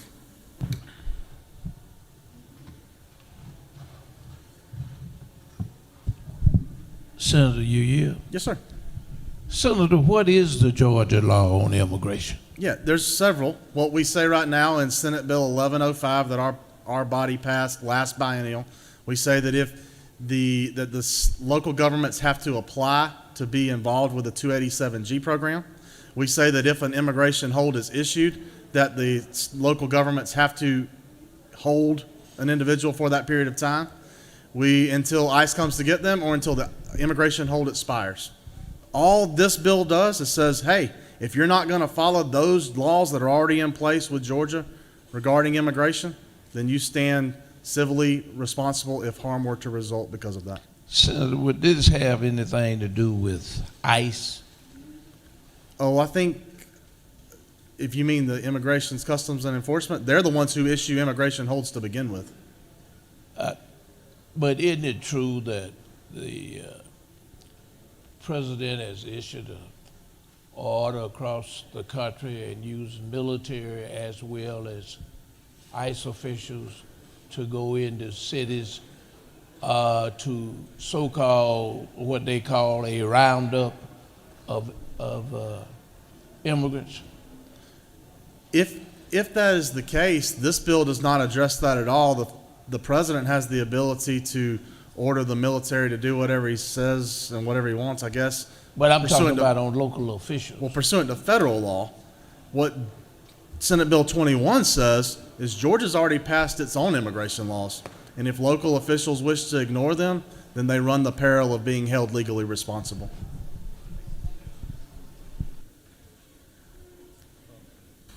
Recognize the senator from the 44th. Okay. Thank you, Mr. President. Will the gentleman yield? Yes, ma'am. Thank you, Mr. Chairman. Are you aware that the Stewart Detention Center, which we have a lot of undocumented migrants in, has 1,700 beds and was at 89% capacity before the president took office? I don't know how that applies to Senate Bill 21. If I can continue, you may put the dots together. Are you aware that ICE facilities nationwide, as of last week, are at 109% capacity? Again, I'm not understanding how that applies to Senate Bill 21. And are you aware that since Trump took office, lack of space and facility space has caused ICE to already release at least 462 migrants back out into the United States just in the last couple weeks since Trump took office? Again, that relates in no way to Senate Bill 21. If you're going to hold people, you need space. That's where I'm going. That's a great point. So let's talk about what the federal facility in Stewart County, who owns that? The questions flow one way, but you'll find out that no county government owns the Stewart facility, the Stewart Immigration Facility. All we're saying is that the local counties have to exercise what we've already placed as law and exercise immigration holds when they're told to do so. If ICE and the Stewart facility decide they want to release things, we don't have the power to hold them responsible. We do have the power and the responsibility, though, to say that Georgia local elected officials and Georgia cities and Georgia counties should follow Georgia law. Will the gentleman continue to yield? Sure. That would all be very wonderful if we also had unlimited resources and unlimited space. But isn't it true that our sheriffs actually do not have unlimited resources and unlimited space for federal detainers? Unlimited resources and unlimited space. Senator, I think we're attacking this issue from two different sides here. Your assertion seems to be that the sheriffs need capacity to hold more individuals. My assertion seems to be that if we have illegal people here in this country committing crimes, if we get them out of our prison system and out of our state and out of our country, then we have extra space for those that we really need to hold. If it worked that easily, then you would be correct, Senator. But isn't it true that Georgia Sheriff's Association head Terry Norris made the point recently in print publication that that's simply not how it works for sheriffs because they aren't going to be able to hold. They want to be able to hold dangerous people. And if you could wave a wand and have a facility built, that would all work. But unfortunately, since that isn't the case, it will run into execution problems because if you're holding those folks, you may have to release other more dangerous people. And ICE doesn't always come get people for up to 90 days, which means that then the local taxpayer is on the hook for it. Isn't it true? Senator, simply by saying, isn't it true, you could come down to the well and say that. But the point is still the same. All we are saying is that local government officials in Georgia have to follow local law, state law, sorry. If you think that local government officials shouldn't follow state law, then vote no to the bill. If you think local government officials should have to follow Georgia immigration law, then you should vote yes to the bill. If only it were that easy. Thank you. Recognize the senator from the 9th. Senator, you yield? Yes, ma'am. Isn't it true that every law enforcement agency across our state has expressed a concern about staffing and retaining staff? I think every single entity in our state has not just law enforcement, has expressed concern about staff. Okay, so given that, now that we have a law where they could possibly fall into violation, how do you think that's going to impact their staffing now if they're going to face this risk and be in violation of the law? Senator, again, that's taking the assumption that the law does not already exist. The law already exists, that we are saying that local governments and local government officials are supposed to abide by Georgia immigration law. If you want to repeal that law, then drop that bill. All this bill says is as long as it's a law on the book, there's going to be teeth in doing so and enforcing it. Okay, Senator, you further yield? Sure. Okay, so isn't it true that it is the federal government's law to enforce and manage immigration law? No, ma'am. You're talking about the things enforced in Senate Bill 21? Well, in general, isn't it the federal? This relates to immigration, is what we're talking about, or ICE, or detaining. Right, but we're talking about. Isn't that the federal government's job? Well, in Title 36, we made it ours. Okay, so back to our sheriffs, they have already said that they do not have the funds or the staffing to enforce these types of mandates. So what does this legislation do to actually alleviate the problem of staffing that my sheriffs and my police departments, even Gwinnett County, we're huge, and we do have a problem. This is more burden for them. So how do we alleviate that? Then, Senator, I think for what the issue you're tackling, you would need to drop a bill that repealed Title 36 and repealed Title 42. As long as it's a law in Georgia, as long as this body said it's a law, then we shouldn't allow the laws we pass to go unenforced. Okay, thank you. Recognize the senator from the 53rd. Thank you, Mr. President. Will the senator yield? Sure.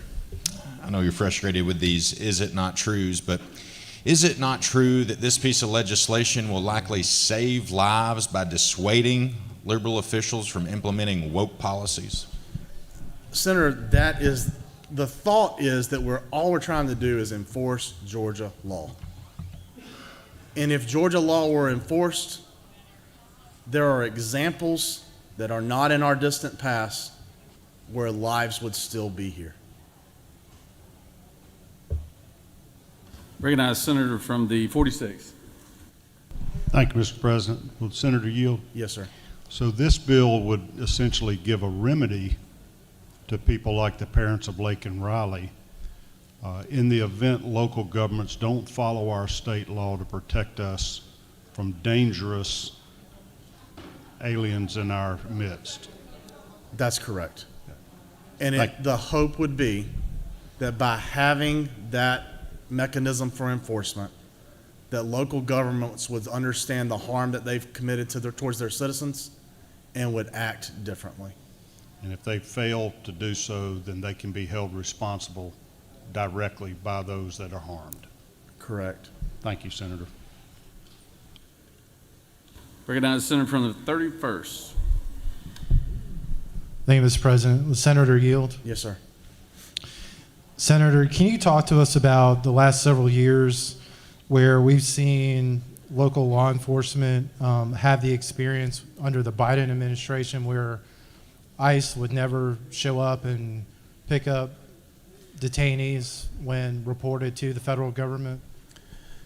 If there are tales, Senator, that I believe are true, as we've heard from our Sheriff's Association and members who are elected sheriffs of our state, that under Georgia immigration law, sheriffs were responsible for applying to be in the 287G program, That says that if they were to pick up someone who was in our country illegally, and that person had committed a crime, that's why they got picked up to begin with. They were not on a search. They committed a crime, therefore they were detained, and in that detained process, it was identified that they were in our country illegally.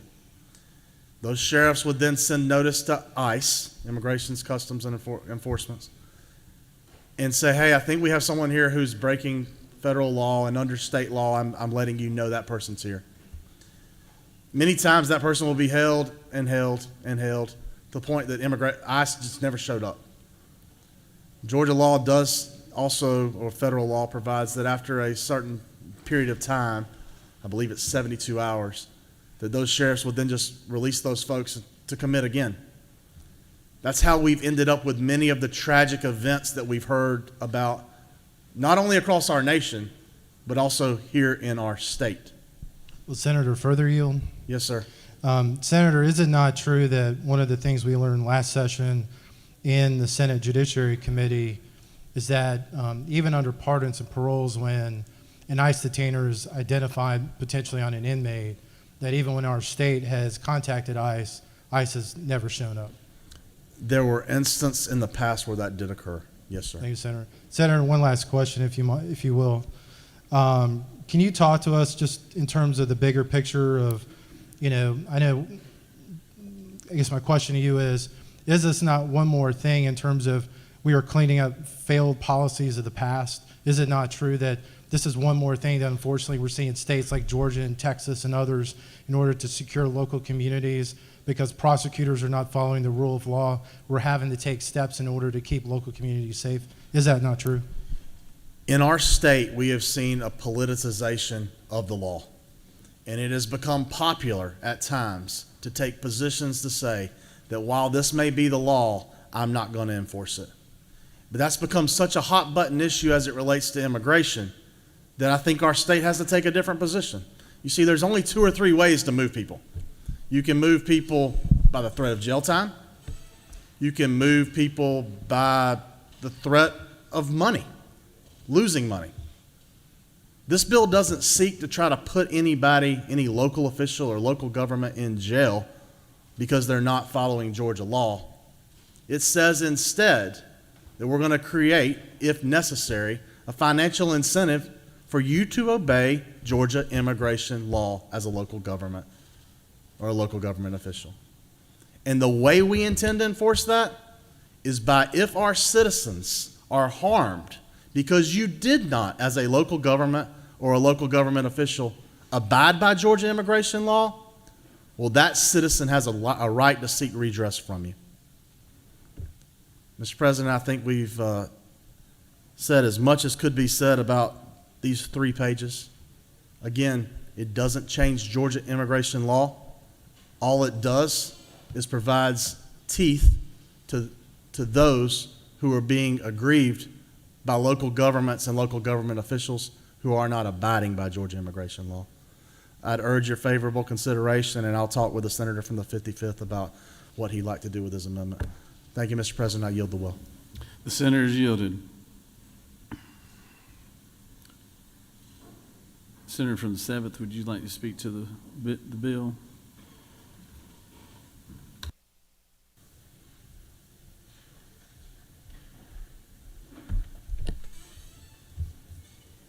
Thank you, Mr. President. You know, it's funny how this chamber works.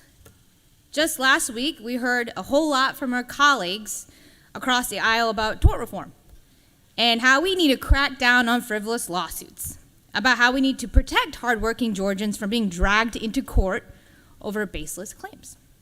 And yet today, they bring us SB 21, the Right to Sue Teachers Act.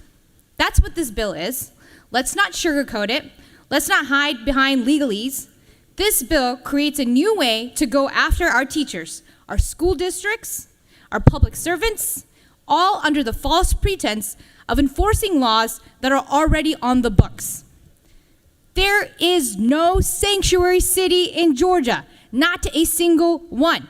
But SB 21 pretends that there is a problem where none exists. And in doing so, it puts teachers and local officials in an impossible position. We are already in a crisis when it comes to recruiting and retaining teachers. They're exhausted. They're overworked, underpaid, and constantly being told they are the problem instead of being given the support they need. And now Republicans want to add potential defendant in a lawsuit to their job descriptions. What do you exactly expect teachers to do underneath this bill? Do you want them to interrogate their students about their immigration status? Do you ask a 7-year-old where they were born? To profile kids based on their last name or the language they speak at home? Because that's what this bill opens the door to. It forces educators to choose between following federal law, which protects all students' right to an education, and risking a lawsuit from an anti-immigrant extremist who would rather drag a teacher to court than see a child succeed. And let's not forget the hypocrisy of all this. SB 21 punishes local governments and schools by stripping away sovereign immunity, making them vulnerable to lawsuits. And at the same time, the governor and his allies are claiming that limiting lawsuits is their top priority. So which is it?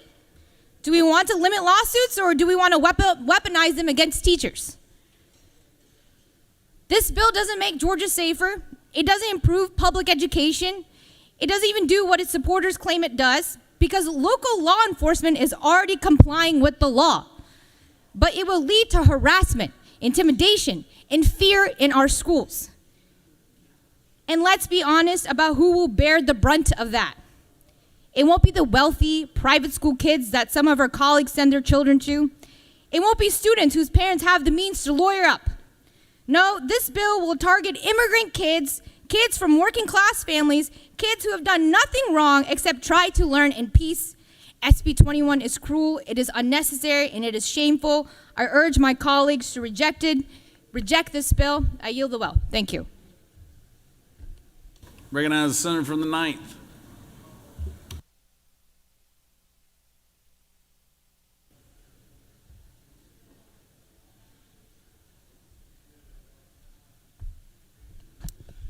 All right, I rise in opposition of SB 21. Look, we already have a hard enough time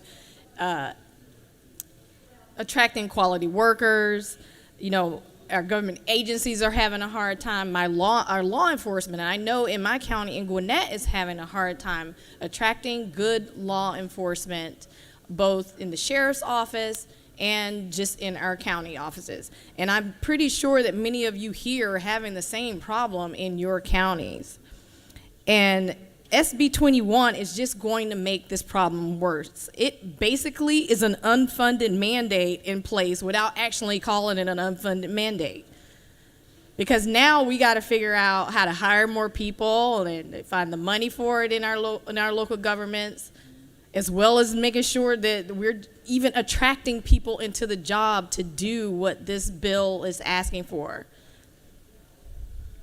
If people aren't happy with the way their local government has been handling immigration and enforcement, they can vote out those elected officials or vote out those sheriffs.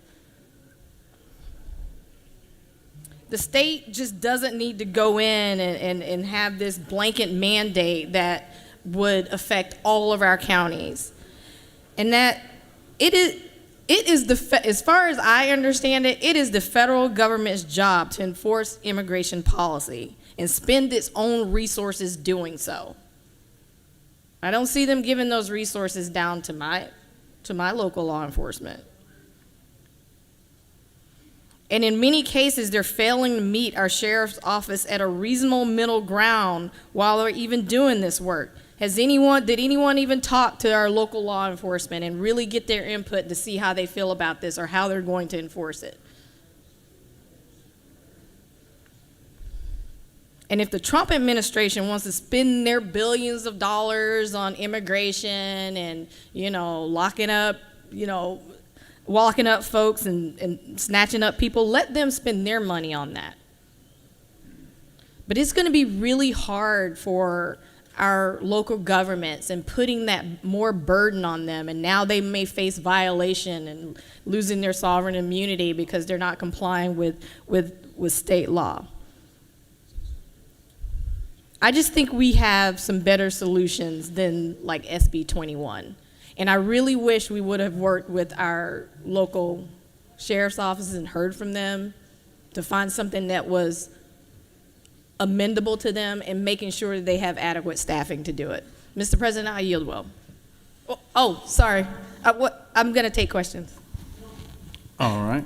I recognize Senator from the 42nd. Does Senator yield? Yes. Senator, can you tell me which federal law you think local governments should not have to comply with? I didn't say they didn't have to comply. I said that was the federal government's job. Do you further yield? Yes. So you agree with me that local governments should comply with federal law?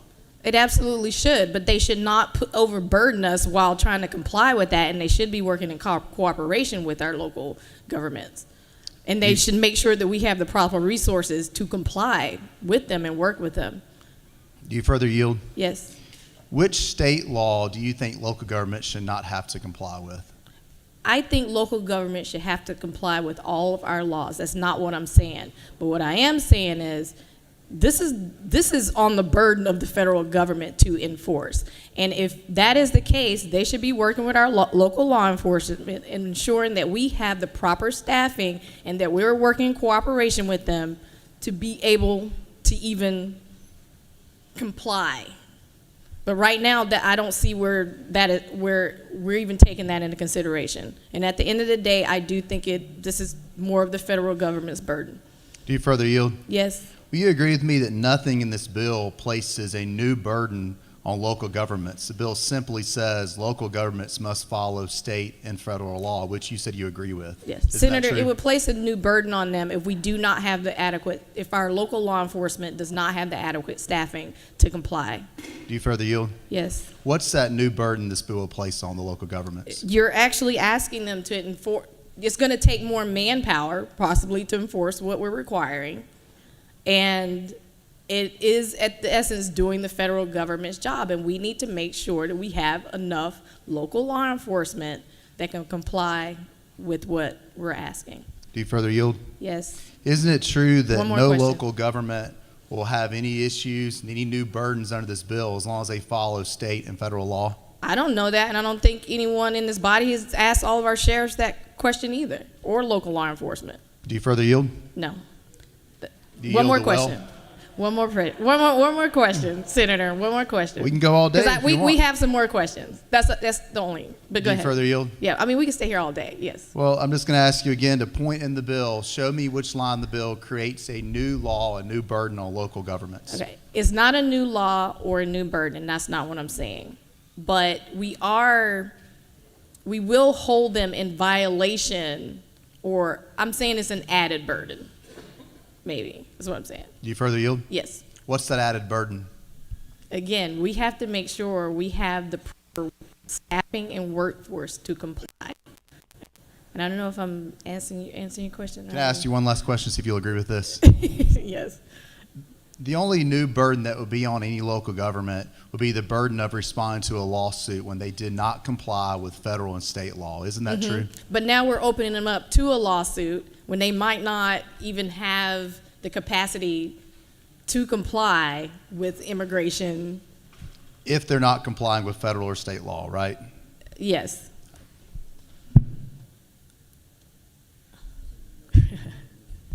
Yes. Yes. I will take more questions. Okay. Senator from the 55th. No. Mr. Speaker, I rise to withdraw amendment number 1. Am I yielding?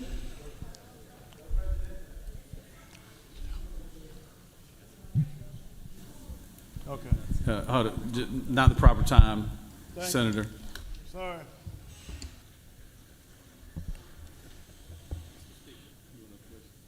No.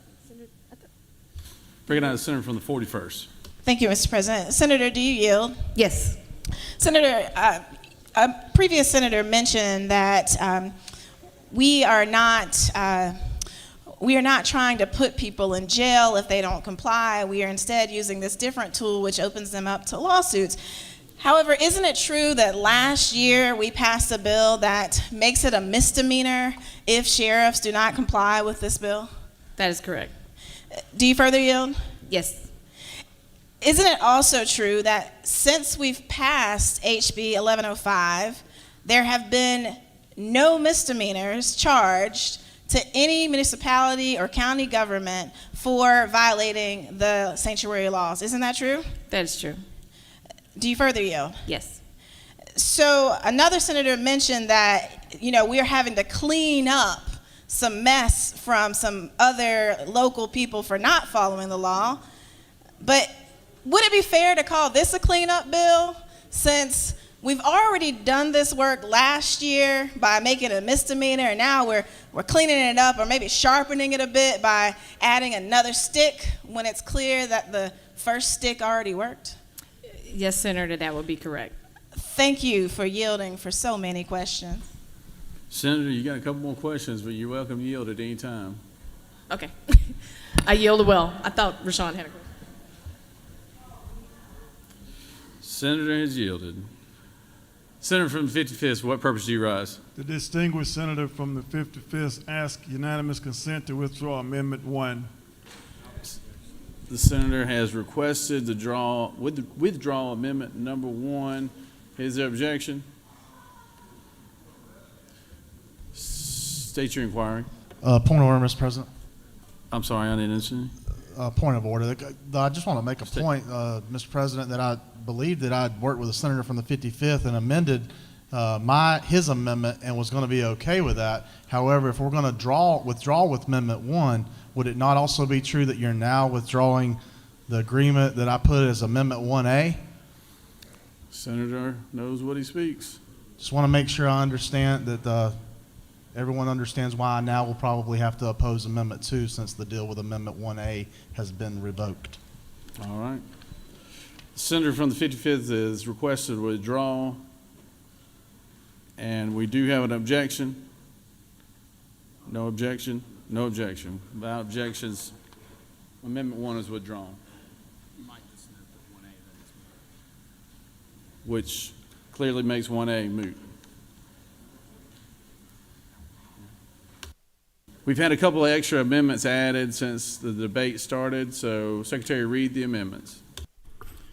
Mr. President, Senator Mangum of the 55th offered the following amendment number 2 to amend the Senate committee substitute on Senate Bill 21 by striking "the" on line 34 and inserting "any" in its place, and after notice inserting on line 34, provided, however, that when the facility of a custodial authority has reached capacity limits for the housing of inmates and the person subject to the immigration detainer notice is in the custody for a misdemeanor charge, such person shall be held no longer than 100 days from the last date of contact from the federal government.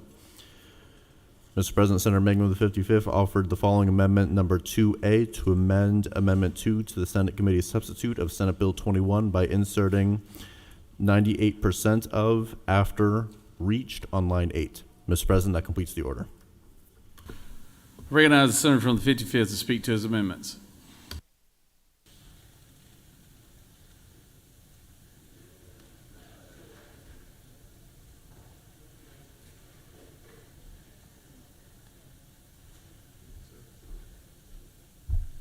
Thank you.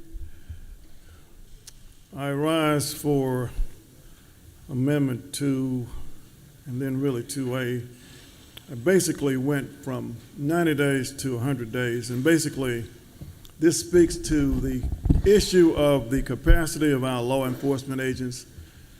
And if the sheriffs or law enforcement agent have a problem, as we currently have, with overcrowding of our jails, and I just say the distinguished chairman was very kind, and we did some changes and could not get back with him. It's all, and yours truly is learning your rules. The rules of the House are not the same as the rules in the Senate.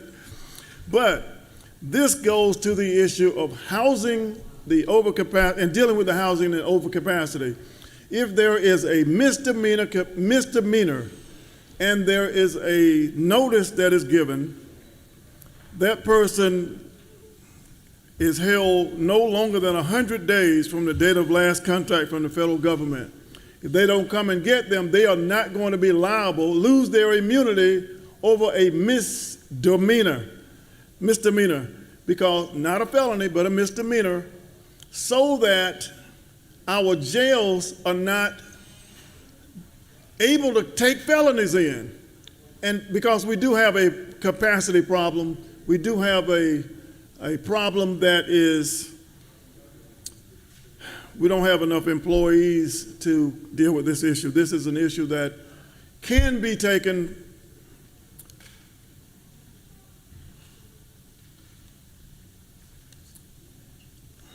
I'm concerned it can be taken for two other things. I want to say that. I'm concerned that this will also be taken for overreaching of those same law enforcement officers I'm trying to protect. Because they want to do their job, they may pick up some citizens, and those citizens will be in jail. And if they're in jail indefinitely, we have a problem, because there are too many right now being rounded up, and some of them are citizens. What is the difference between undocumented? What is the difference between illegal? All these different definitions, and I want to err on allowing these persons. The chairman was kind enough to try to offer an amendment to say that if someone brought a lawsuit, but I just think it's impractical for someone to bring a lawsuit within 90 days to deal with this issue, and it just will clog up our courts. So this is the amendments that I'm offering, and I ask that you kindly consider it, because as we try to protect these persons from losing their immunity, in their zeal to enforce the law, I don't want them to pick up Representative Islam by racially profiling her as someone who is here illegally. I don't want them to pick up someone else that may look like whomever.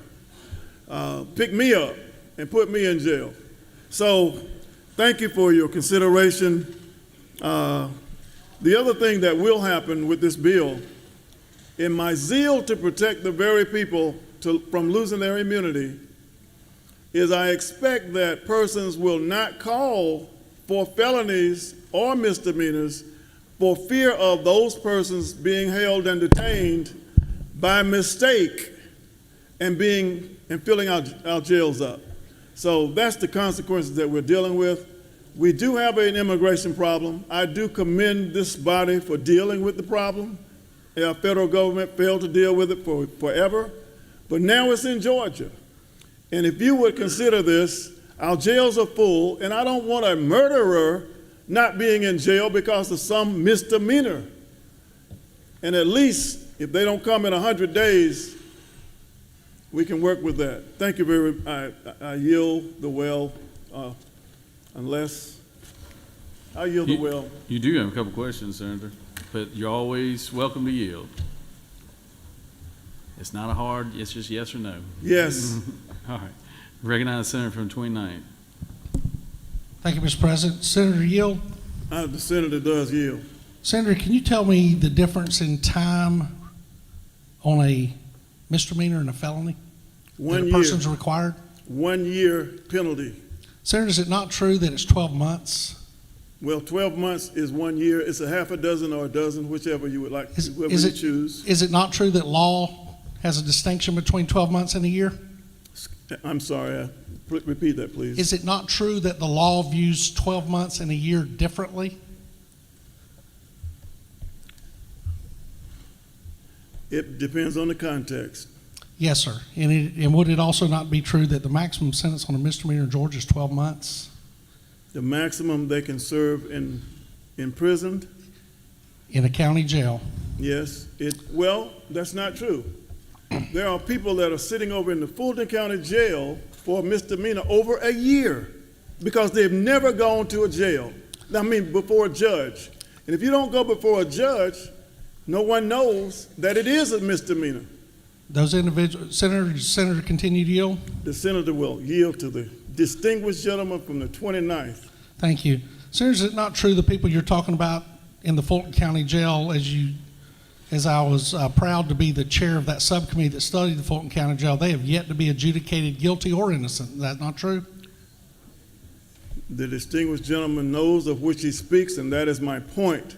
So, Senator, is it not true that by allowing somebody not to be held longer than 100 days, then there's a possibility that individual could still be in that institution or in that facility, which would be a jail, without receiving due process?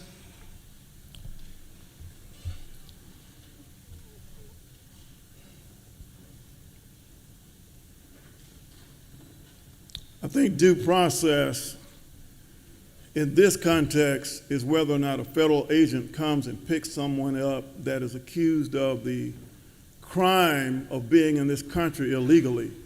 There are other misdemeanors that people are picked up for that any crime is bad, but this bill, this amendment simply speaks to the capacity issue that we do not want to have a full jail and not be able to accommodate those real felons. And I am aware that in not only Fulton County, all over, several facilities have an overcapacity problem, and it will cause people to sit in jail. They can sit in jail, that's not a problem. But if they are accused of violating this particular provision and ICE does not pick them up, that's a separate capacity issue that I'm dealing with. Senator, does the Senator yield? Senator does yield.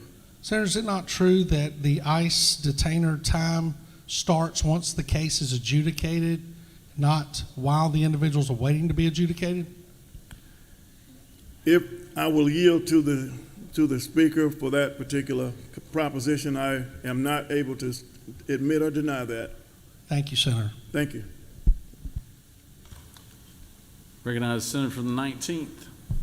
Thank you, Mr. President. Senator Gill. Senator does yield to the Senator, distinguished chairman. You ain't got to call me a distinguished, but I appreciate it. Thank you. It is Valentine's week. Thank you for working with me on Amendment 1. Amendment 2 I know was drafted in haste, but I want to point out something that I think might be an unintended problem. In lines 11, 12, and 13, really your action of that amendment, it looks like what you did, you said someone's arrested for a misdemeanor, correct? They're here illegally, and now they may no longer be held for more than 100 days.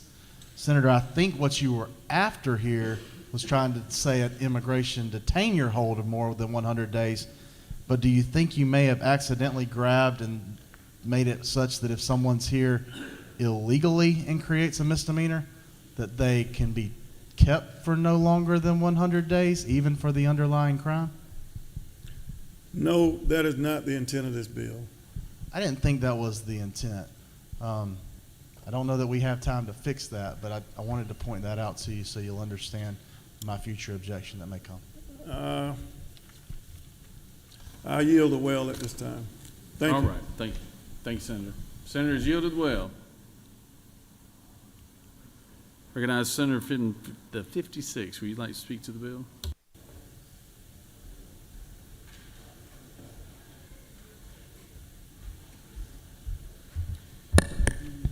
Thank you, Mr. President. I think we need to clear up a little confusion. Last year, we passed House Bill 1105, the Criminal Illegal Alien Act, which I was proud to sponsor here in the Senate. We have, in fact, not had to file any misdemeanor charges against a sheriff because you know what?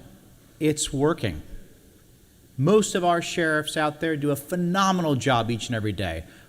I hold them up in hero status for the way that they serve and protect, as do all their deputies. But we had a few that were not following the law. House Bill 1105 corrected that. This is simply an addition to add the other local governments. It is not the same. Now, we keep talking about sheriffs, but you know, I chair the committee that this bill came out of, and many of you sit on. No sheriffs came to protest this bill. In fact, we had the Sheriff's Association come up and say, this is in fact our job. So perhaps you should attend one of our committee meetings if you have questions about it. Laken Riley's family are my constituents. And it's about time you started focusing more on the victims than you do on the criminals. You're on the wrong side of history if you're voting against these bills, and the voters sent you a clear message in November. I mentioned this in the first day of session. I'm going to mention it again. It's the old debating trick. When you can't win the argument, you continue to change the subject. The subject is clear. We are on the right side of right, and it's time you focused on the victims and protected the public. I yield the well. Senator's yielded. Okay. Does anyone else wish to speak for or against the measure? All right. I think we had a minority report. Mr. Leader, are y'all waving? You waving the? Okay. Senator from the 19th, the author of the bill. Would you like to close the debate?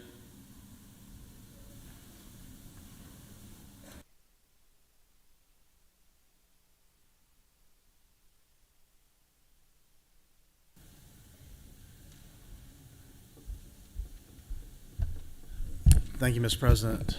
Thank you for the debate here today, especially my friend, Senator from the 55th. Again, I think it's been proven pretty clearly that Senate Bill 21 adds no additional duty or no additional law as it relates to immigration.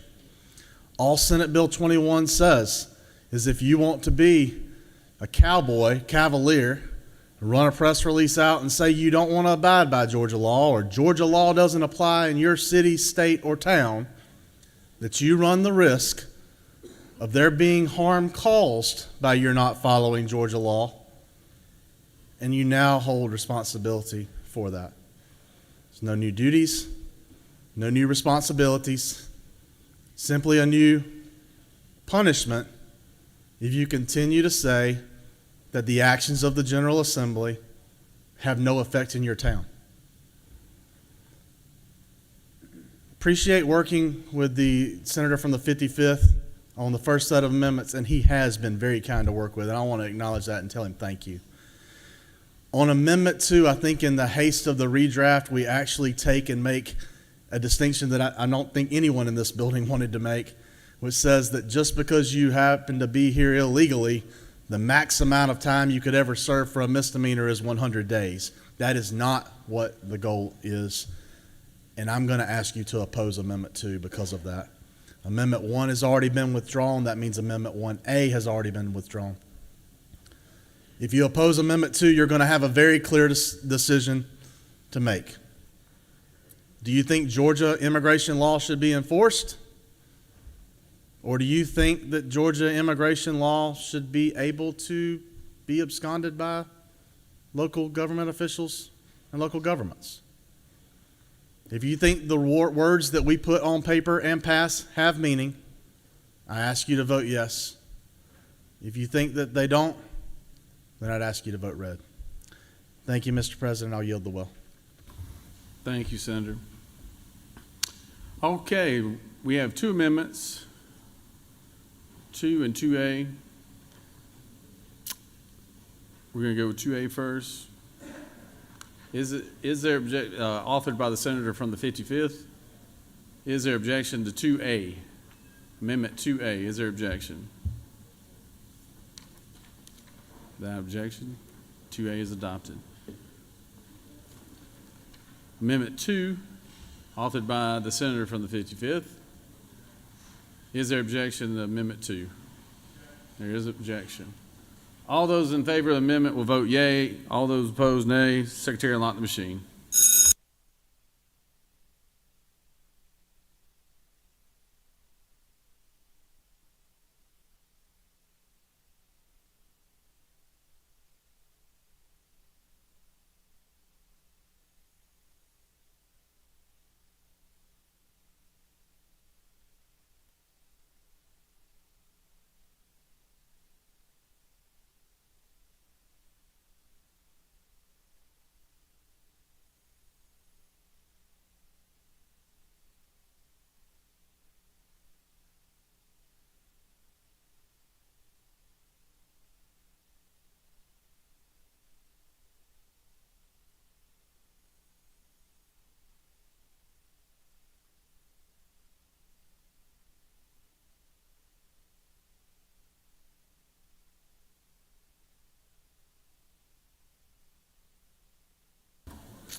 On adoption of Amendment 2 as amended, yeas are 20 and the nays are 31, and this amendment has failed.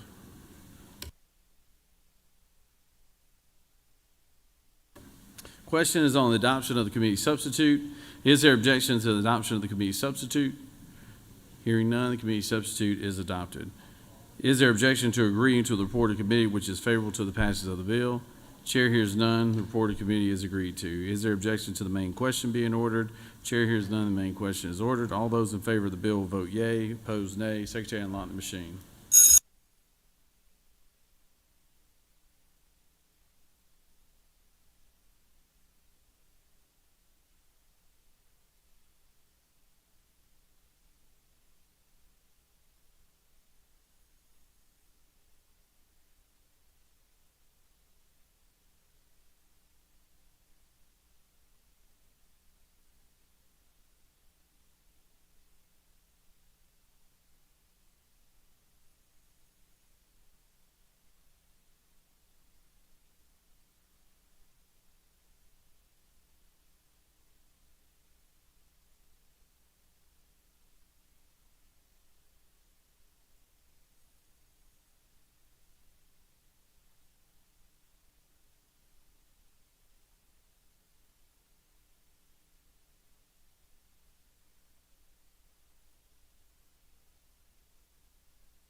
On the passage of the bill, the yeas are 33, the nays are 18. This bill, having received the requisite constitutional majority, is therefore passed by substitute. Moving on to the last bill, Senate Bill 99. Secretary, read the caption. Senate Bill 99 by Senator Robertson of the 29th and others, a bill to be entitled an act to amend Code Section 16-1-3 of the Official Code of Georgia annotated related to definitions relative to crimes and offenses so as to provide for a definition of law enforcement officer, to provide for related matters, to repeal conflicting laws, and for other purposes. Mr. President, the Senate Committee on Public Safety recommends that this bill do pass by committee substitute. Respectfully submitted, Senator Albers, Chairman. Mr. President, the Senate Committee on Public Safety offers the following amendment to Senate Bill 99. A bill to be entitled an act to amend Code Section 16-1-3 of the Official Code of Georgia annotated related to definitions relative to crimes and offenses, so as to provide for a definition of law enforcement officer, to provide for related matters, to repeal conflicting laws, and for other purposes. That completes the order, Mr. President. Recognize the Senator from the 29th. Speak to the bill.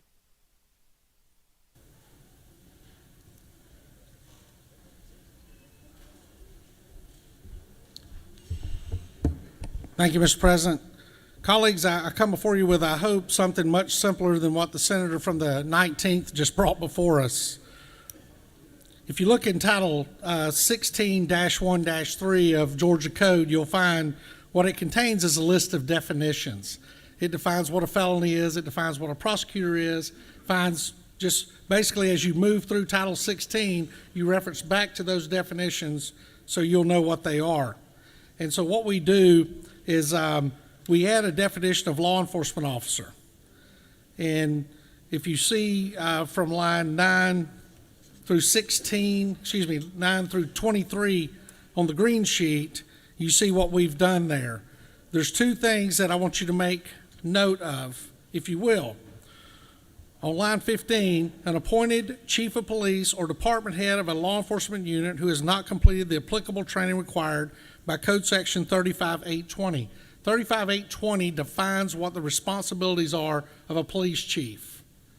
And so in this case, many times, I know Savannah's done it in years past, Macon, Columbus, and others, where they've done national searches for police chiefs. What this does, this allows the government to hire that chief, then it allows that chief to be defined as a law enforcement officer while he or she completes their post-training. The chiefs that are hired, there are requirements to have. I do not know of an agency yet that has hired a non-post certified law enforcement officer as their chief. Now, they may be post certified in California, New York, Minnesota, wherever, but when they come here, they take an abbreviated post course that makes them familiar with Georgia law. And so while they're taking that abbreviated course, they are defined under Georgia Code based on this as a law enforcement officer. The second part of this is what it does is it also defines what a federal law enforcement officer is on lines 19 through 23. And what it says, a federal law enforcement officer that meets all the qualifications would be considered, under Georgia law, a law enforcement officer. What this does not do, it does not give a federal law enforcement officer one iota of more power. There is separations, and I know we talk about it ad nauseum, and I know our attorney friends here in the chamber understand it, that the only time a federal law enforcement officer has jurisdiction in the state of Georgia to enforce the law is when it is a federal law.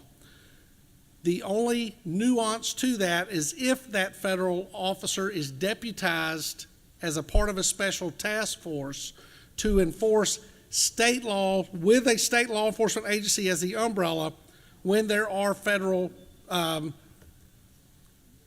possibilities of violations of federal law. If you will, there's many multi-jurisdictional task force around the state, and you will find drug task force that will have 90% being local and state law enforcement, and then they may have one attached federal law enforcement officer who, if any federal law is discovered that the state chooses not to enforce as a state law violation or is a clear federal violation, oddly enough, such as cockfighting, since it is not illegal in the state of Georgia, but it is a violation of federal law, that federal officer would have to be involved to enforce that law. But the simple part of this bill is all it does is add the definition of law enforcement officer. So as you read through Title 16, all of the laws that are there, and you read the word law enforcement officer, it will be whoever falls under this definition. And with that, Mr. President, I will take any questions, and if there are none, I will yield the well. You do have a couple questions, Senator. Recognize Yes, Senator from the second. Thank you, Mr. President. Senator, do you yield? Absolutely. To my good friend from I-16. That's right. And Senator, you know, coming down I-16, we have a few of these interjurisdictional task force. One is our Chatham County Narcotics team that does have federal law enforcement officers from the DA embedded as they are investigating. It may have started off as what they thought as a small crime, but it seems to be a much larger scale operation, and they bring them in. So if they also perform warrant service, and so if the federal law enforcement officer was to be injured, they would now be covered under this section. Is that not true? They would be identified under this section. Yes, they would. Absolutely. Senator, you further yield for one more question? Yes, I do. And as we also have a fugitive task force that goes out to serve warrants, that is embedded with U.S. Marshals, sheriff's deputies, as well as local law enforcement. This would then bring them all in together. If a federal law enforcement officer like a U.S. Marshal was to be injured or assaulted while making apprehension with them, would they now be under the definition of law enforcement officer? You're absolutely correct. And that's a great point you make on the fugitive task force, because many times to arrest someone that's on the FBI's 10 most wanted list, a lot of times that requires a federal U.S. Marshal to do that. And so what we have found is many sheriff's offices will partner up with the federals, and they will go out and round up fugitives wanted both for state charges and federal charges. But when the paperwork is done, the feds do their paperwork, the locals do their paperwork. Neither one crosses over, because the federal law enforcement agencies have no authority in the state of Georgia with the exception of enforcing federal law. Yes, sir. Thank you. You have one last question, Senator. Yes, sir. Recognize Senator from the 33rd. Thank you, Mr. President. Does the senator yield? Yes, I do, to my good friend from the 33rd. When you were talking about cockfighting, were you referring to Church's Chicken and KFC, or could you clarify that for me? I think Church's Chicken and KFC comes in post-cockfighting. Once there is an animal that can be deep fried, I think that's where that kicks in. Yes, sir. Thank you. And with that, Mr. President, I will yield the well. You have no questions. The senator is yielded. Does any other senator wish to speak for or against the measure? Chair hears none. Is there objection to the previous question being ordered? Chair hears none. The previous question is ordered. The question is on the adoption of the committee substitute. Is there objection to the adoption of the committee substitute?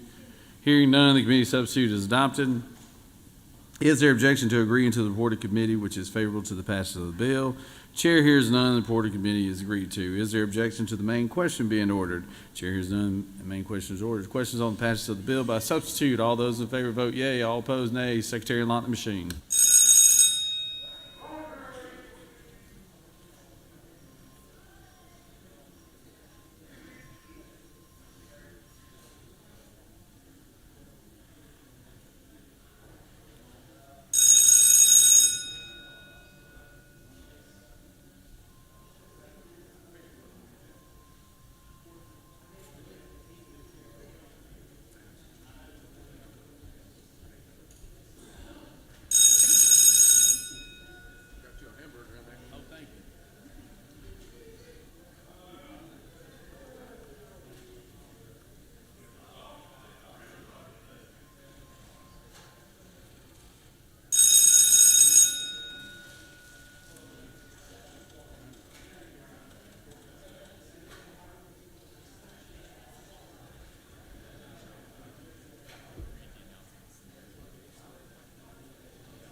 On the passage of the bill, the yeas are 49, the nays are 1. This bill, having received the requisite constitutional majority, is therefore passed by substitute.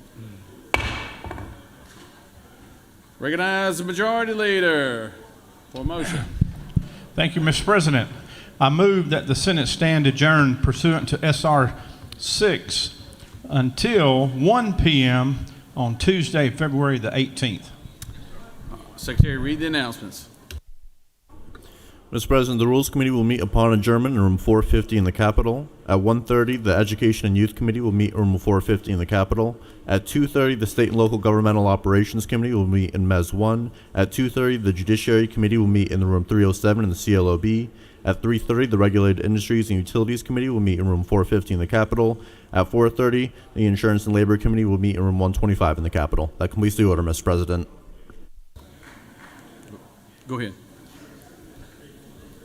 Thank you, Mr. President. Colleagues, as you're preparing to move on to the activities for the afternoon, I wanted to invite you for a hot lunch with the Working Families Legislative Caucus, CLOB 307, an in-person luncheon meeting with a hot meal to discuss key healthcare priority issues in 2025. Come on over, and we'd love to see you all, and everybody have a great Valentine's Day weekend. Valentine's Day, President's Day. Thank you, Senator. Recognize the Pro Tem.